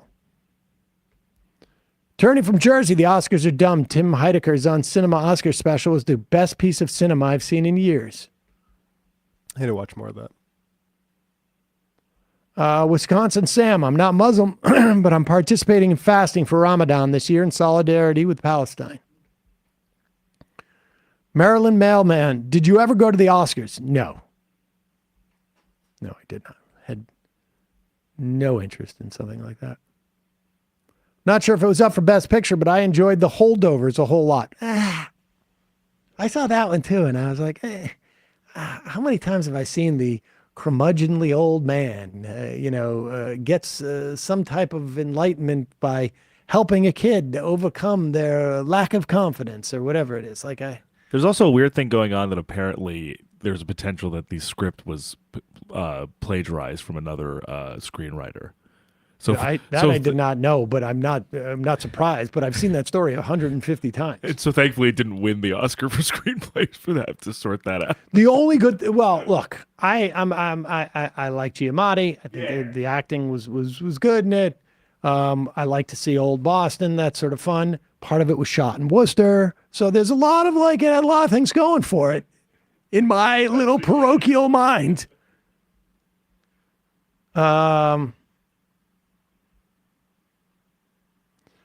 Republicans might be onto something about how we let too many violent immigrants into the country. Dolph Lundgren just became a U.S. citizen, despite having beaten Apollo Creed to death. Garrett's Dr. Hotez, would you recommend I address my patient's parents who insist that the removal of thimerosal is proof that we are admitting there is a problem with vaccines causing autism? Well, first of all, the thimerosal was removed from vaccinations 22 years ago. And I think the idea was, A, they probably developed other preservatives, and B, they wanted to address at the time if that was a theory that was floating around. They figured they could do it, they would do it. And they did it, and it did not impact autism rates whatsoever. That's the point. I mean, with autism, it's just very clearly like a rise in diagnosis that people were freaking out about 20 years ago. Is like the rise in incidence of autism. A lot of that was just we're diagnosing it more in medical settings. 100%. Lawrence, and I think, I think they're also, it's not inconceivable that there aren't sort of like external environmental things that are also increasing autism. Right. It doesn't seem like, but you have to account for that. It's easier to assess whether something is increasing it rather than is there something in the world that is increasing its incidence. Sam, did you see Zone of Interest? I did. Didn't we just talk about that? Yep. Okay. I knew that. All right, let's do this. This seems like a problem. Okay. So the U.S. has been airdropping aid to Palestinians. There has been a report that 5 Palestinians died because some of the aid shipments, one of the parachutes failed to open, and that in some instances there was no parachutes. I haven't seen that verified, but that has been the report. It's not hard to believe. I've seen a video where there was certainly an aid box dropping without a parachute that had opened. Nevertheless, you can't come close to providing the amount of aid that you need via those airdrops. And the U.S. knows it. Gaza does not have a deep water port.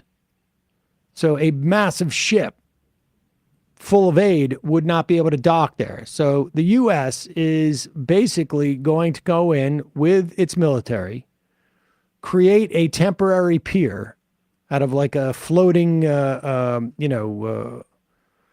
floating pier. I guess they all float, but not one that is like actually built with cement. And this process could take up to 2 months. But it starts to ask some questions. What happens when the goods get off the boat? Who's in charge of the distribution? Who's going to run it? Who's going to provide security? There are a lot of things that could go very sideways with this, particularly unless you have commitments from the Israeli government. You're not going to mess with this.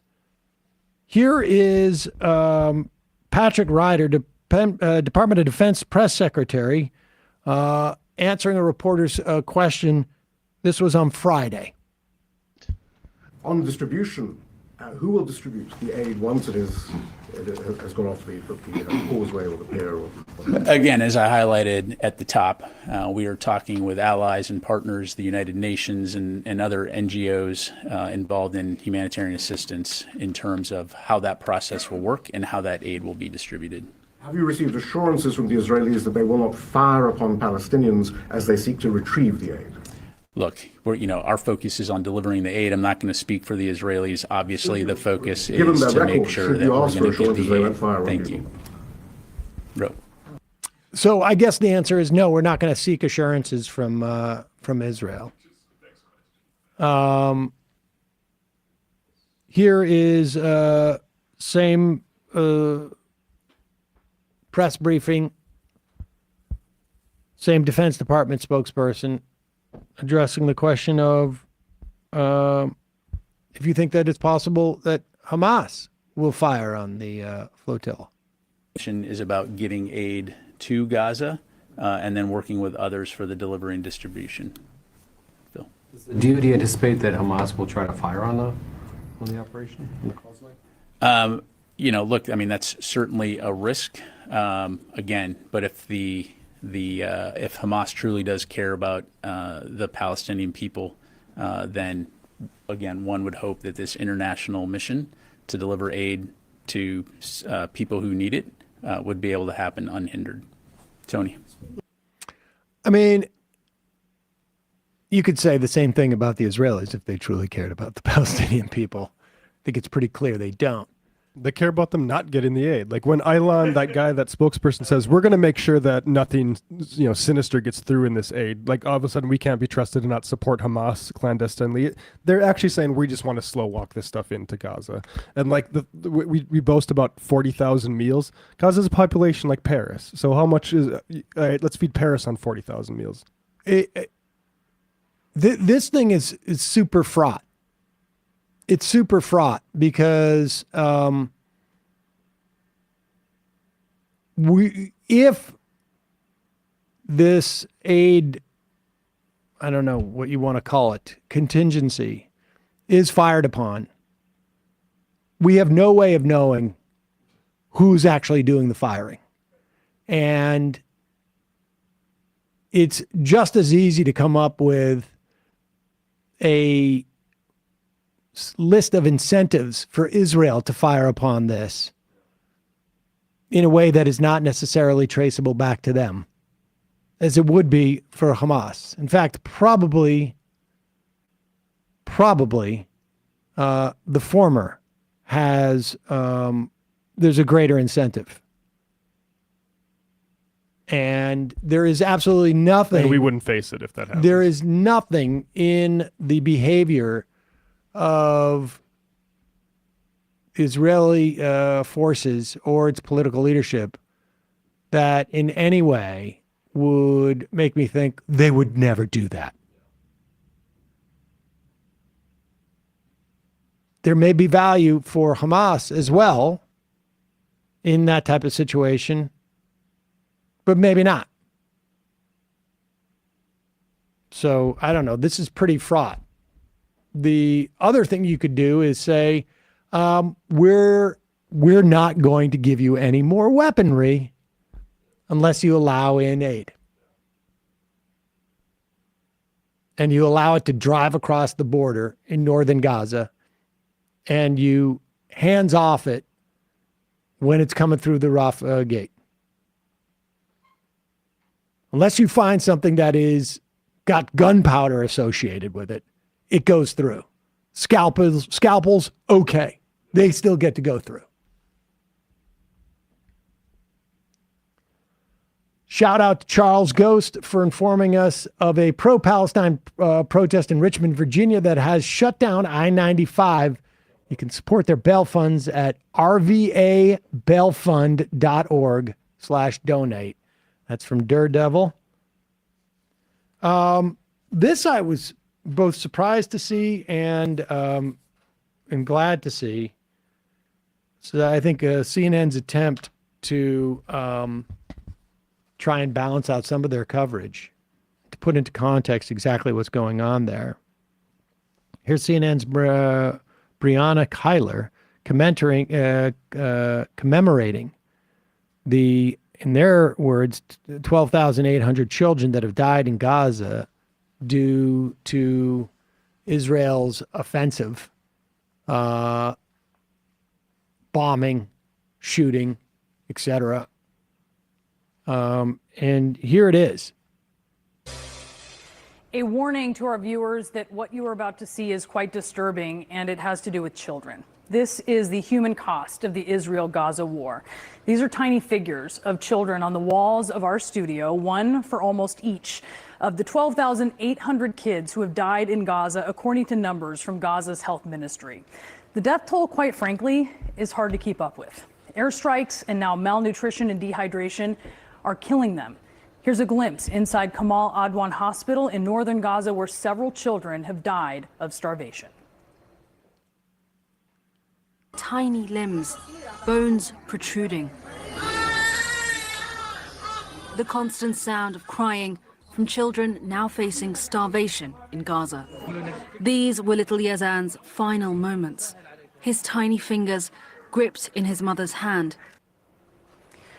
Yazan al-Kafarne was just 10 years old when he died on Monday. And a day later, UNICEF sounded this alarm. The babies of thousands of women who are due to give birth in the next month in the Gaza Strip are at risk of dying. Premature births are up. Mothers, dehydrated and traumatized, struggle to breastfeed. They can't find formula. They can't find clean water.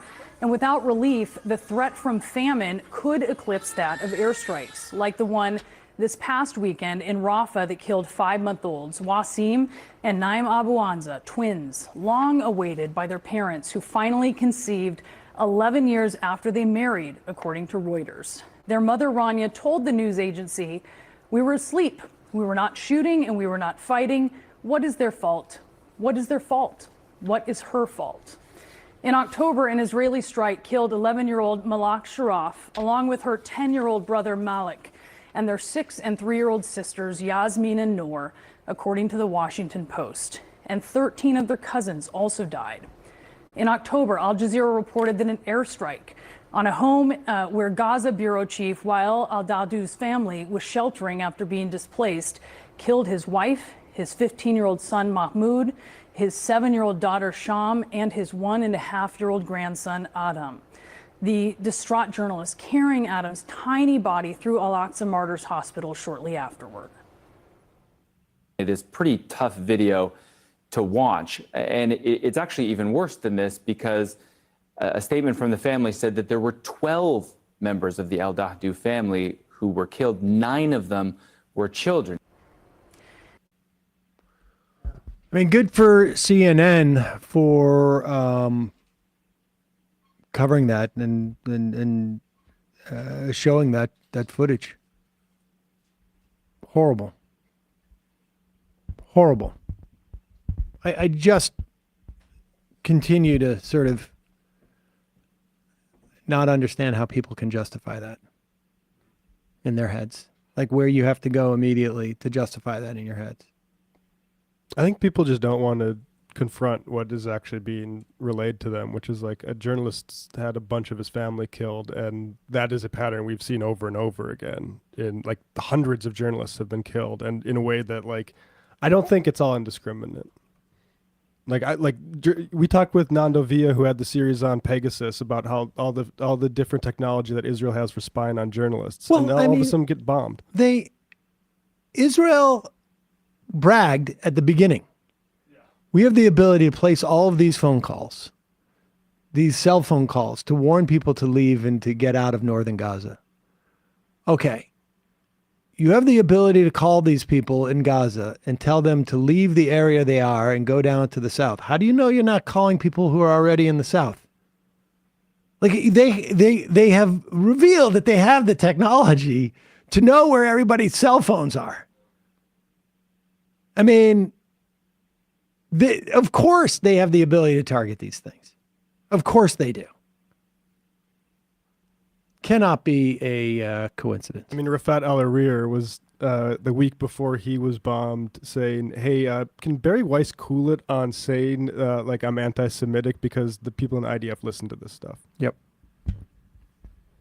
and then he was killed. This happened, I guess, a week ago, last Monday, but it's worth checking out. This is a Google cloud engineer. Did we ever find out what this guy's name was? There was a Mind the Tech conference in New York. And Barak Ragev, the Google Israel managing director, was giving a presentation. And this Google engineer, cloud engineer, got up and interrupted that conference. Force and resilience, innovation, and I'm a Google Cloud software engineer, and I refuse to build technology that powers genocide, apartheid, or surveillance. Project Nimbus puts Palestinian community members in danger. I refuse to build technology that's going to be used for cloud apartheid. No cloud for apartheid. No tech for apartheid. Free Palestine. Stop the genocide. Get out. Part of the privilege of working in a company which represents democratic values is giving a stage for different opinions. Yeah. There was a second disruption following that, and they wrapped it shortly after. That's healthy. Here's the second disruption.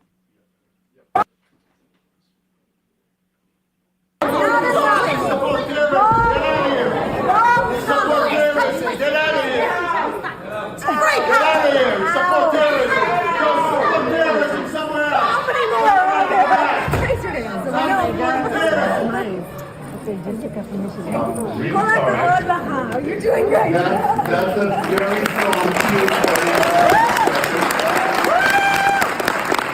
I mentioned that each one person is not with me, so currently there's another one.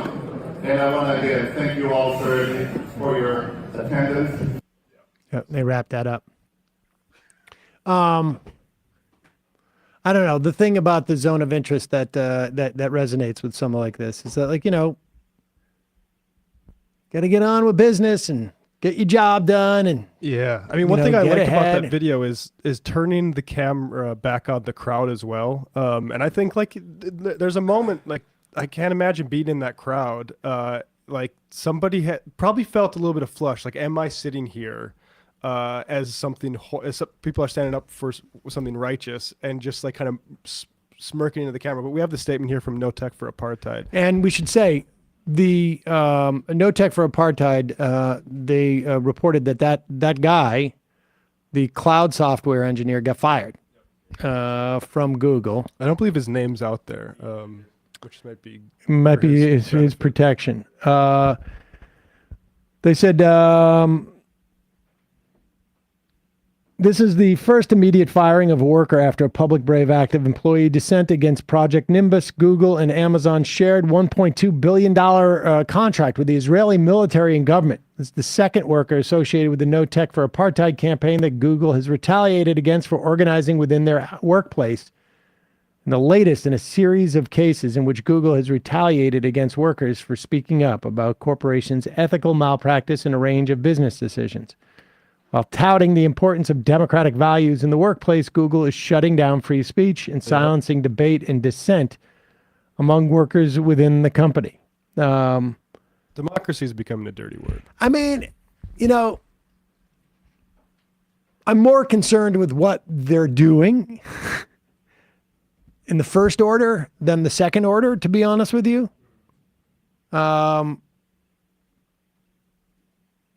I'm old enough to remember when Google's motto was do no evil. Don't be evil. And I feel like this is pretty far up there in terms of being evil. I mean, I'm like trying to imagine what, when they started the company and they had as their slogan, don't be evil. What was evil in their mind?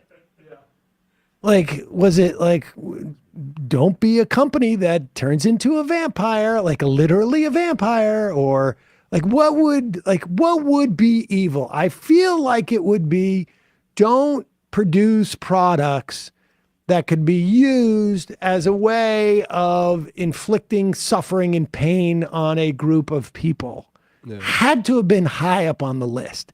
In fact, that one would have been like, guys, we're coming up with a list of what don't be evil means. Now, we got this one, but that's obvious. Yeah. Don't make technology that's going to be used as a repressive tool against people, right? That's the obvious one. But let's talk about, like, the less obvious ones. That I got to imagine that somebody had a blackboard and did something like that. Maybe it wasn't a blackboard, Yeah. But Google apparently in hot water dealing with the Saudis too. Google CEO Sundar Pichai is under fire over Saudi data center projects. So yeah, I don't think that don't be evil stuff is kind of out the window now. It took us as far as we could ride it. But I mean, I have so much respect for that guy who stood up and that woman. And I mean, I can't imagine having a career like that in a very competitive industry for a very prestigious company and putting it all on the line like that because, you can't sleep at night. I mean, it's really laudatory. Update on Katie Britt's State of the Union address. Well, actually, you know what? Let me open up the phone lines here. The number is 646-257-3920. 646-257-3920 is the number. Dave from Jamaica, don't be evil to them means don't not make money. Don't sue us for cataloging all of your information and just let us just do all that. 646 247 257 3920. Sorry about that. Whoever's at 247. 646 257 3920 is the number. Calling from a 317 area code. Who's this? Yeah, is this me? Yeah, it's you. Who's this? Where are you calling from? This is Boom from Afghanistan. Boom from Afghanistan. You're in Afghanistan right now? No, I'm in Afghanistan. It's a really terrible nickname we have for Indianapolis. Oh, okay. Indianapolis. Yeah. I was going to say. Yeah, we did that because, they started calling Chicago Chi-Town, and then we started calling Indianapolis Naptown because we're like the, crappy little sister. Okay. And then when Bush decided to invade Iraq, they started calling Chicago Chirac. And so we started calling Naptown Afghanistan. All right, but, I get it. It's like living in a war zone here. We're under Taliban Evangelicals and,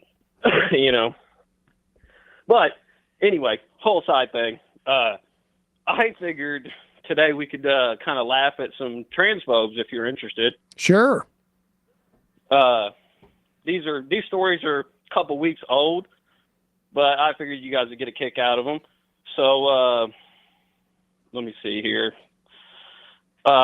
Earlier in February, the Utah school board member was censured for speculating about a teen's gender on Facebook. I don't know if you guys heard this story or. No, we missed that. Okay. The school board member's name was Natalie Klein, and she shared a Facebook post where there was a Utah high school girls basketball team that had like a flyer with a picture of the team on it. And she shared the post on Facebook with the caption girls basketball in quotations because one of the girls happens to be a little taller, have a little bit of shoulder muscles because according to her parents, she likes to go to the gym and she has a short haircut. And so clearly she was trying to speculate and imply that the girl was trans. And, sure enough, she wasn't. But, it got a whole bunch of people up in arms. And so the school ended up receiving all types of threats, and the girl ended up getting doxxed. And so they had to provide her with actual security to protect her from these threats. Yeah, it's crazy. In the name of defending women. Yeah, in the name of defending girls' sports, And luckily, they did censure her for it, and Republicans called her out for it. But I'm concerned that had this child actually been trans, she might not have faced the backlash right that she inevitably ended up facing. Without a doubt, she wouldn't have. So that bothers the hell out of me. But it just really kind of shows we make these jokes all the time about the people who claim we can always tell, clearly can't tell. No. Yeah, and no. it has nothing to do. Pathological Nothing and to do with paranoia. defending girls' sports. No, I appreciate that call because I went to high school and the girls' high school team that at my high school was nationally ranked in Sports Illustrated for a while, won 10 straight, maybe not 10 straight, like 8 straight state championships. And it was because we had 2 sisters who were physically just dominant. They crushed. And definitely, I think if this sort of cultural paranoia came around, like I see that suspicion all the time directed at women who aren't trans. And like it's a hard thing to emphasize because you don't want to say it, like you said, like it's okay if that attention is directed at trans athletes. That's it's as repugnant. But it also say like to do this in the name of women's sports, it's gonna more often end up into what you're talking about is a suspicion being cast on everybody. It's a witch hunt, is what it is. Absolutely. And recently in Texas, I don't know if you guys remember the story about Mac Beggs, the trans boy wrestler, who was forced because Texas decided to ban trans kids from competing with their identified gender. He was forced to compete against girls, and there was a huge outrage back in like 2017 over it because he was dominating. He's all hopped up on testosterone, which I fully believe he had every right to take, for the gender affirming care.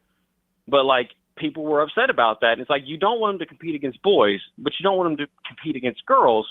What do you want? You just want them to not exist? Like, is that what you're calling for? And recently, another trans boy was forced to compete against girls and ended up coming in third in like a state finals, event or whatever. And I've seen right-wingers on Twitter posting the pictures of him standing at the podium and being furious about it and obviously misgendering him and saying, well, this female is taking performance-enhancing drugs to get an edge. He came in third. Right. Like, it's Riley Gaines shit all over again when she tied Leah Thomas for 5th place, and it's like this domination of the sport is such an issue. It's like just let them freaking compete and leave them alone, Well, appreciate the phone call. All right, thank you guys. Thanks. Left is best. Left is best. Riley Gaines was just on Rogan like last week. It's quite a career. Do you know what career she'd have if she had come in 4th? She made the podium. Luckily, her charisma is going to be able to see her through this media career for the next decade. I'm sure people aren't going to forget about it. When does the Daily Wire make their Kyle Rittenhouse, Riley Gaines? When they have to replace Candace Owens. Hmm? Okay, yeah. Speaking of Katie Britt, you will recall.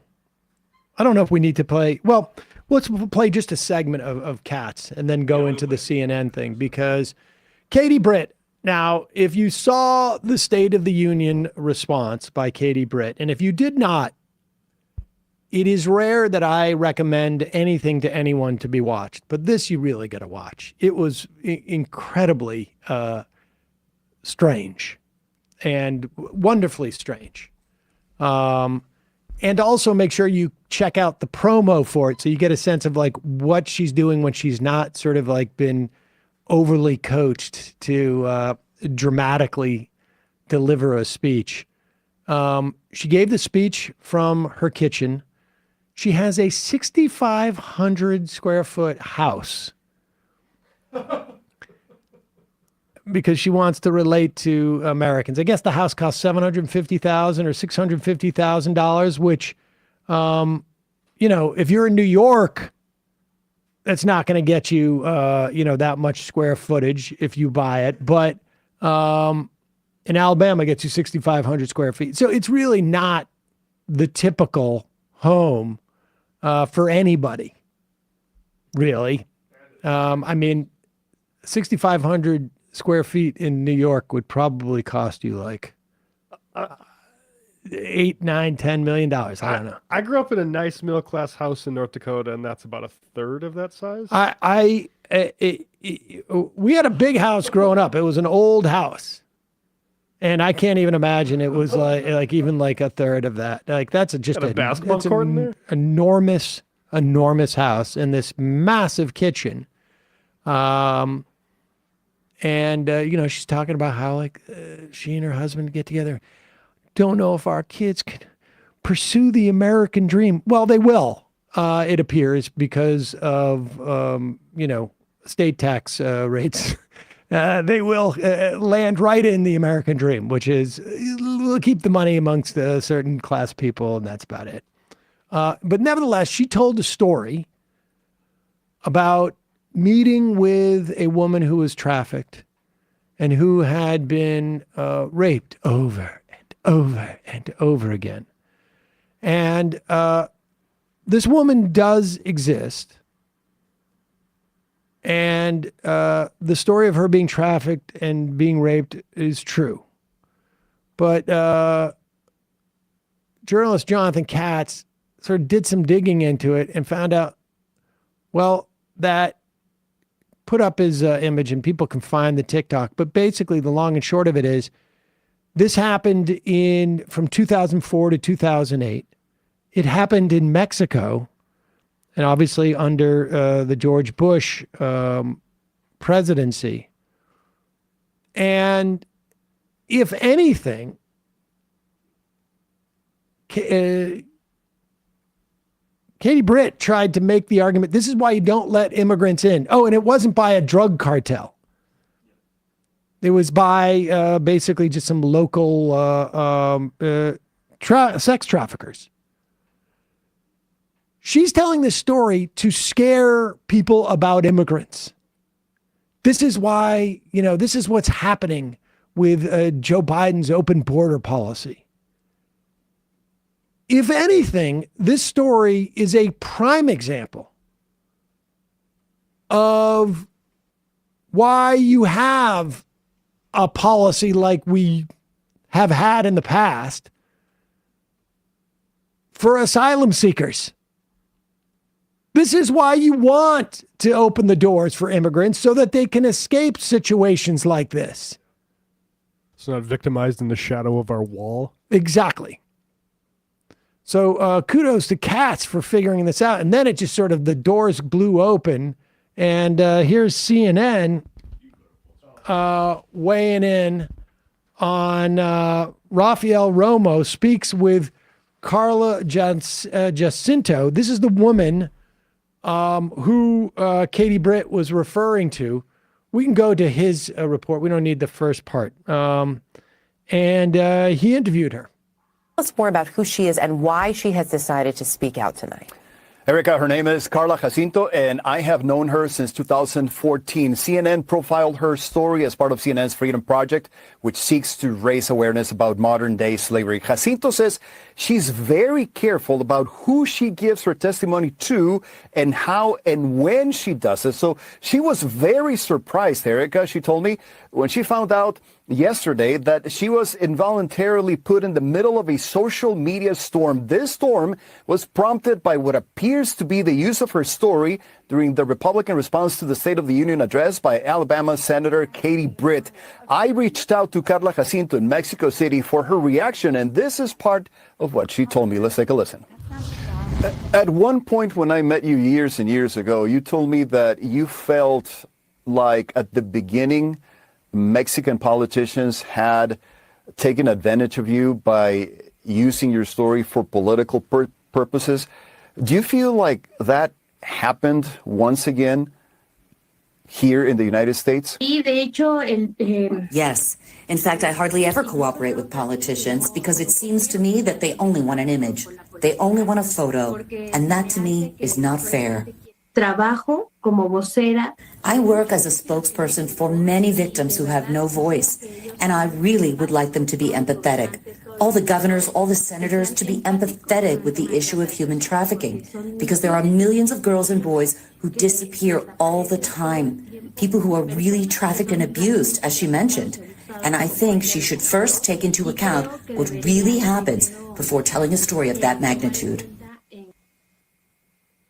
And Erica, Carla Jacinto also told me that Senator Britt got many of the facts of her story wrong. First of all, Jacinto says that one, she was not trafficked by Mexican drug cartels, but by a pimp that operated as part of a family that entrapped vulnerable girls in order to force them into prostitution.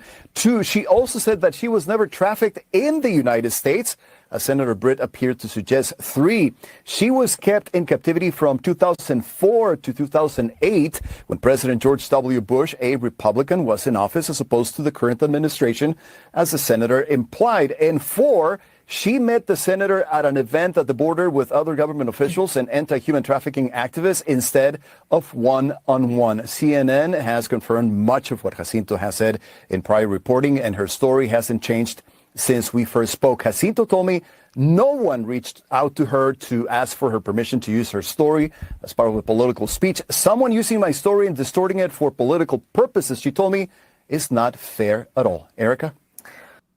There you go.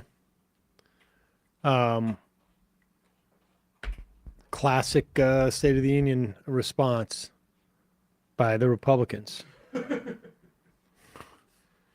Well, the good news is, I mean, regardless of the content, it was well delivered. So it was very well delivered. But I will say this, and I think this is important to note, and I'm very curious about this.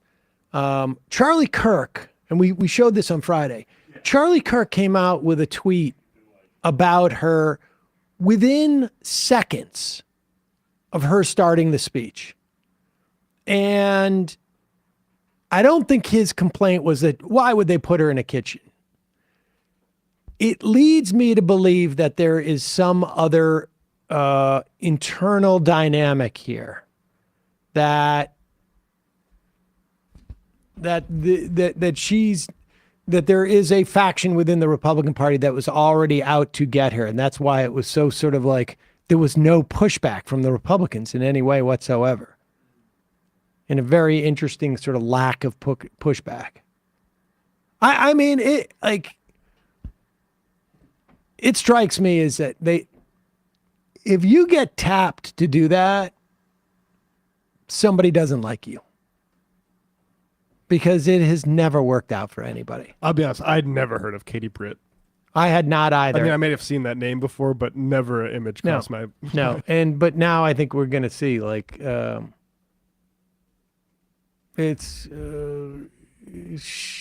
don't think that's going to help her down the road, but maybe I'm wrong. Maybe she knew that, and that's why she was delivering it like a hostage victim. Calling from a 256 area code. Who's this? Where are you calling from? 256. Hey, this is Jacob from Alabama. Jacob from the Valley Labor Report? Yes.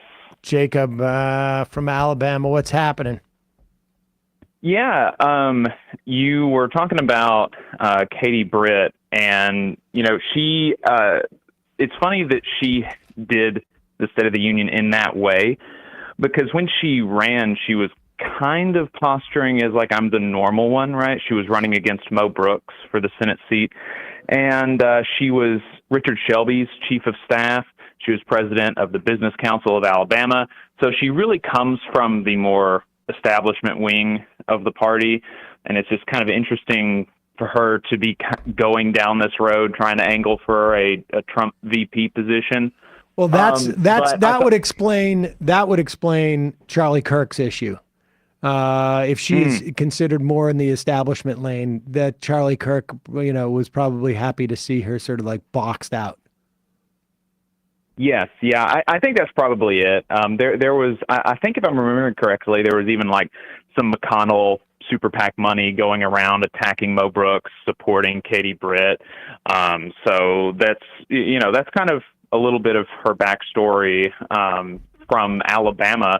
But I thought you might be interested in how the right-wing radio people are trying to spin her performance here in the States. Definitely. So I kid you not, the headline, so there's this one radio host who does like a daily newsletter, 7 things you should be talking about today. And the headline for that one after the State of the Union, the Friday morning, was Biden bumbles State of the Union, Britt hits a home run. Okay. So that seems like not the general consensus whatsoever. Yeah, but it's kind of difficult for me to believe that he actually believes that, but I thought it was, pretty funny. And then with all of this other stuff coming out about this trafficking story, they're basically just saying, well, trafficking is a problem. Are you saying that it's not a problem? All right, you are, by pointing out, the really grossness of utilizing this woman's story from under the Bush administration in a different country to attack Biden. What you're doing is demeaning the issue of sex trafficking. You want more sex traffickers. Is that, and it's just bizarre the way that they're trying to spin this and make it out like, oh yeah, no, she did great, and it was great that she used this story. It's just, how can you make, you've said this, Sam, about like Rush Limbaugh. How can you, right-wing radio listener, feel good about being a right-winger? Like, how can you justify it, right? And it seems to me basically all that has been. yeah, I mean, I will say this, like good luck trying to sell that outside of like a very, very small group of people. I mean, nobody, I find very unlikely that people are going to buy that if they were remotely close to it. And not the least of which, because there's a lot of other right wingers in that ecosphere who are saying the opposite. But appreciate the call, Jacob. Right. Folks can check out the Valley Labor Report. How? TVLR.fm. You can find our website there. We're also on YouTube. There were a couple of bills that you might and a couple of things about the legislative session that's about halfway through you might be interested in as well. In Alabama? Yeah. Send me an email about it. I gotta jump. I appreciate it. Sure. All right. Bye. Folks, check out that show every Saturday, right? Saturdays? Yep. Great show. They do great stuff, particularly, obviously, labor. I think they locked down a new radio station, too, recently. Let's do this Maria Baratomo, because I found this to be really fascinating. She's such a lunatic. Legitimate. You're going to get confused by this. And folks, I don't think we're going to have any time for any more phone calls right now. Tomorrow's Tuesday. We will then. Exactly, the brain trust. Give you a Maria Bartiromo, and of course the new co-chair. She the co-chair or the assistant chair? She's the co-chair. Co-chair of the Republican National Committee. Beautiful co-chair. Listen, Watley is there. He is the chair, but she's in charge of the money. I mean, the envelopes. The envelopes full of money that are going to be sent to me. So, don't forget the way we do it with the RNC. One for you, one for me. One for my lawyers. One for me, one for me. One for me, one for me. One for me, one ostensibly for my lawyer, but not really. One for me. Take the ones One that were me, for Rudy one for me. and give them to me. Yes, not for Rudy, for me, for me, for me, and then one for you. And then one for me, and that's the way it's going to go. And then one for their campaigns, I guess. But if this story is true, this is pretty harrowing stuff. Let's listen to Maria Bartiromo talk about how the plan to allow undocumented immigrants to pour across the border and immediately get Democrats elected is going exactly as planned. Have to question whether or not this is about the 10 million illegals who have come into this country on Joe Biden's watch. I had a friend the other day tell me she was standing at a food truck. Two gentlemen approached her. One had tattoos all over his face. They looked like illegals, she said, and one had a clipboard, and he said to her, "Hello, miss, do you want to sign up to become a Democrat and vote?" So you're talking about people that you want to hire. They're already doing that, and they may be doing it with illegals coming into this country. Have to question whether That or not is this is so a few leaps in there. It's so ballsy to be able to say that, and To millions of people. Yeah. Well, the amazing part. Well, first off, my understanding is that there is not 10 million unauthorized immigrants that have come across the border or have come into the country in the past 3 or 4 years, that we have a population of about 10 million undocumented immigrants, which I actually think is down from where we were in the 1990s, and maybe even even in the aughts. I think it's down about 15% from where it was 10, 15 years ago. If having a permeable border means we don't have a country, then we have never had a country. Indeed. But putting that aside, what does it mean to look like a quote illegal? What is that? What does that mean? Like, what is it that it means that you look like? I mean, there's a limited list of things I could name, and that's mainly like looking Latino. I mean, maybe they look like they were undocumented Irish immigrants. Incidentally, about 50-50 who have entered the country without papers and who have overstayed their papers in that 10 million unauthorized immigrant figure. But I mean, student? They look like a student? What do they look like? Yeah, and I'll just say, they're as far as demonizing immigrants, them getting involved in our civic, getting people to vote. First of all, it's obviously not true. This guy's people who are in this country undocumented aren't rushing to help the Democrats win elections by putting their face out there to Maria Bartiromo's friends, getting people to vote. The idea that they would risk that is ridiculous. Well, it's not inconceivable that an undocumented immigrant might have a job for $15 an hour collecting signatures. Sure. And this person seems like a very a polite person. Nice. Miss, would you care to sign up for the Democratic Party? Yeah. Now, incidentally, that's not how it works. You don't register by just writing your name on a clipboard out in the streets. Well, not yet. Now, you might get a petition. That might be a petition to get somebody's name on a ballot. Wait, just play this thing again, because the amount of lies associated with it, first off, I don't think any of this happened, but let's pretend it did. Then just the other set of lies, he looked like an illegal. And of course, he was also doing something that wasn't. Here, play it again. Have to question whether or not this is about the 10 million illegals who have come into this country on Joe Biden's watch. I had a friend the other day tell me she was standing at a food truck. Two gentlemen approached her. One had tattoos all over his face. They looked like illegals, she said. And one had a clipboard, and he said to her, "Hello, miss, do you want to sign up to become a Democrat and vote?" So you're talking about people that you want to hire. They're already doing that. And they may be doing it with illegals coming into this country. Oh, amazing. First off, that's not how you register to vote. I also have to point out, when it comes to people hiring illegals, as Bartiromo says, Donald Trump, building his Pride and Joy Trump Tower in the 80s, was fined millions of dollars because he was employing illegal Polish labor to carry out asbestos. That's just a documented fact. And when they started raising a fuss, because guess what? Trump was stiffing them, if you can believe him, on payment, even the lower pay that they had agreed to.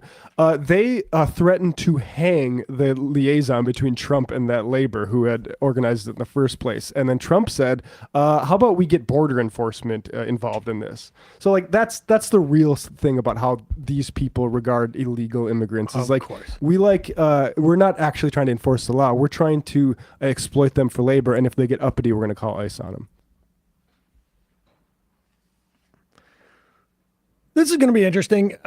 If what Donald Trump is saying, if he knows what he's talking about here. Now, I think it's very, very likely that Donald Trump does not. But when you hear the word entitlements, and I don't generally use that word because it sounds a little pissy, but when people say the word entitlements in this country, what they are referring to is something called Medicaid or Social Security. Medicaid and Social Security operate almost on a parallel track with the rest of our government. Doesn't need to be funded per se each year. It's automatically funded. There are automatic cost of living increases. The Social Security cannot statutorily contribute to the deficit. Over the years, the Social Security Trust Fund has been raided by politicians who want to keep the deficit down and cut taxes for people.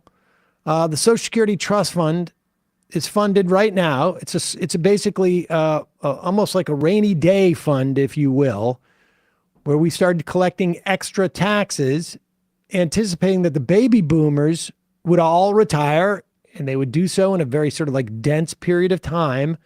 And they're a huge generation. And so money was saved up to pay for them. That money, as it's scheduled to right now, will run out in about 9 years, 2033. And then if the government does absolutely nothing, people will be paid out about 80% of what they should be. There are many, many ways to fix this. And I should say that nothing is scheduled to pay out even 3 years from now. We have a government shutdown. The idea that the government has to respond to potential non-funding of things happens every year. So they certainly can do it for Social Security, and they will. But here's Donald Trump, who has in the past said he would not cut Social Security or Medicare. Of course, they tried to cut Medicaid. And the Republicans definitely want to cut Medicare and Social Security, although that they say that they don't. They just want to not cut it for anybody who's getting it now, just for people who are getting it in the future. But here's Donald Trump talking about entitlements, and it's possible on CNBC's Squawk Box that he doesn't know what he's talking about, or it's just possible that he's like, well, eventually we'll get there, and nobody listens to Squawk Box except for my donor base. So stark policy differences, obviously, Mr. President, but one thing that I think that at least the perception is that there's not a whole lot of difference between what you think we should do with entitlements or non-discretionary spending and what President Biden is proposing. It's almost the third rail of politics. And we've got a 33, pause it. I should 34... just say that they've been calling Social Security the third rail of politics for decades. So to say it's almost the third rail of politics is like this blowhard trying to seem like he's coining a phrase, which has been around longer than I've been alive. As like all the elite people talk about how we'd love it if this wasn't a third rail. Like a real third rail is like ending an intervention. Why do we have to be in the intellectual dark web to talk about this? Such taboo. Ooh, okay, go ahead. Entitlements or non-discretionary spending and what President Biden is proposing. It's almost the third rail of politics. And we've got a 33, $34 trillion total debt built up, and very little we can do in terms of cutting spending. Discretionary is not going to help. Have you changed your outlook on how to handle entitlements, Social Security, Medicare, Medicaid, Mr. President? It seems like something has to be done, or else we're going to be stuck at 120% of debt to GDP forever. So first of all, there is a lot you can do in terms of entitlements, in terms of cutting, and in terms of also the theft and the bad management of entitlements, tremendous bad management of entitlements. There's tremendous amounts of things and numbers of things you can do. So I don't, necessarily agree with the statement. You're going to hear that clip again, incidentally, unless the Democrats are completely incapable of taking advantage of something like that. Now, it seems like he knows what he's responding to. It also sounded like it was like a fake machine almost. Like it sounded a little AI-ish, but I think that from everybody. But here he is basically saying, yeah, we can cut Social Security, we can cut Medicare. We've got room for that. I mean, people shouldn't be surprised by this thing. He was like running in 2016 saying like American labor was taking too big of a cut to make us competitive 100%. internationally. 100%. 100%. All right, folks, that's it for us today. I'm going to read a couple IMs.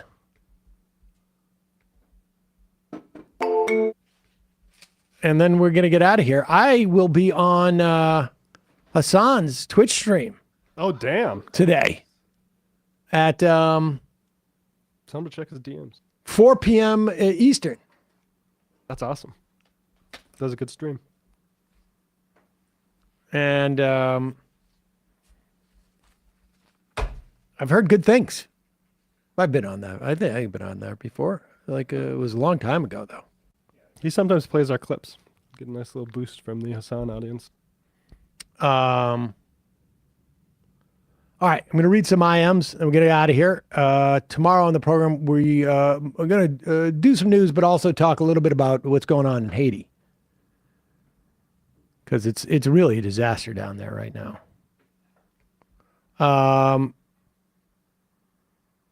Chris Burdick, Sam, you know what? You need to bring Chris Rosen on for an Oscars recap.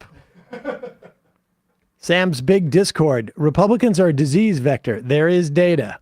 Hogtown. I'm late to the State of the Union reply discourse. I hadn't heard it till you played it Friday, but it took me right back to Sally Struthers and the ads she used to cut for the Christian Children's Fund, but not as well acted. Gowanus Monster. Sam, can you elaborate on how your fasting worked? I assume you didn't not eat for 5 days. I had 1,100 calories on day 1, 600 calories on day 2, 3, 4, and 5. And it was basically like they had like a nut bar and then like 2 packages of soup. On one day I had like, I don't know, 2 different packages of like 4 or 5 olives each. And there was like an energy drink and they had tea. And that was it. It was not easy. And then I lost my Choco Crisp bar on day 4, and that almost broke me in half. I was all day. I was thinking about that bar. It's like a small, like almost like dessert bar. And those things become so valuable when you're and depleted. when I realized oh my God, I dropped it out of my bag. I thought I'd left it in here actually. And I think I did. I think I had it in my paper bag for whatever reason and threw out the bag by mistake. And that was devastating.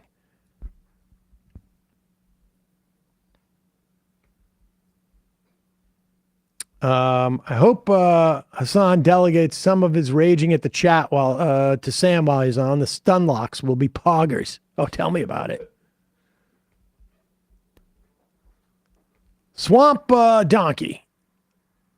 Hey guys, I'm a subcontracted software engineer at Google. Did you see the contractors at YouTube Music who found out they were fired on camera while testifying at a city council meeting? No. They were seeking a city resolution asking Google to bargain with the workers. Oh, wow. That seems like a National Labor Relations Board violation to me. Lori in South Carolina. Sam, did you see Zone of Interest? I did. We talked about that. Blow out my void. Just wanted you to read my name. Okay, I did. Emma's distant cousin.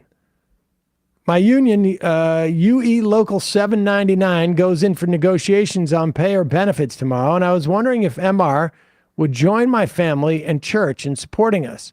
My local covers me and my fellow custodians, as well as bus drivers, cooks, cashiers, maintenance, grounds, or as I say, the people who literally keep the schools running.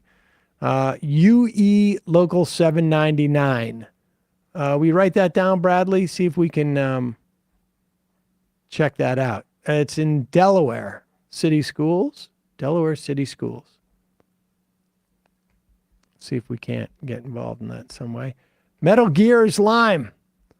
Now that Oppenheimer has won Best Picture, I am once again writing to defend it. I won't rehash my entire argument from before except for this. Sam, you can't spoil a historical biopic. If you go see Lincoln, you should expect to see an assassination. Anyway, implore you guys to rewatch and revisit. Maybe do a larger thing on media literacy if the fellows are playing Helldrivers 2. The Starship Troopers discourse has been fun to revisit. Left is best. Well, I haven't seen Oppenheimer yet. Yeah, I just don't see a lot of movies. Kara, my 26th birthday was yesterday. Can get a hoot. Thanks from North Carolina for all you do. This is shofar for you. Kara. All right. 4 more. Wholesome Chungus. What do you think of, did you all see the hubbub over the World Professional Association for Transgender Health last week? Transphobes are making a huge deal out of it, of course. They even have a hashtag calling it the WPATH files. It makes me sick. Can you get Aaron Reed back on soon to debunk it? Thank you. Left is best. I will look into that. Is another professional organization not bowing to the bigoted witch hunt? Omega, the deep fried brain cells needed to assume people with face tattoos are undocumented immigrants. Anyhow, my thing is, if the country gave Ukrainian refugees help, then why can't they do this for immigrants who apply for programs and maybe get job placement if they had a specific occupation in their country of origin? It's pretty simple. Oh, yeah, no. The problem is not the mechanism as much as it is the funding and the political will. The final IM of the day. Aaron is not cool. I wonder if the Republicans ever put up Kirk or Shapiro as the response eventually. Lord knows they won't say no to the attention. I think it's just a matter of time. Bradley, Matt, great job today. Emma, hope vacation's going well. Folks, see you tomorrow. It might take all the strength I got to get to where I want, but I know somehow I'm gonna get there. I wasn't looking when I just got caught between the truth and the light bar.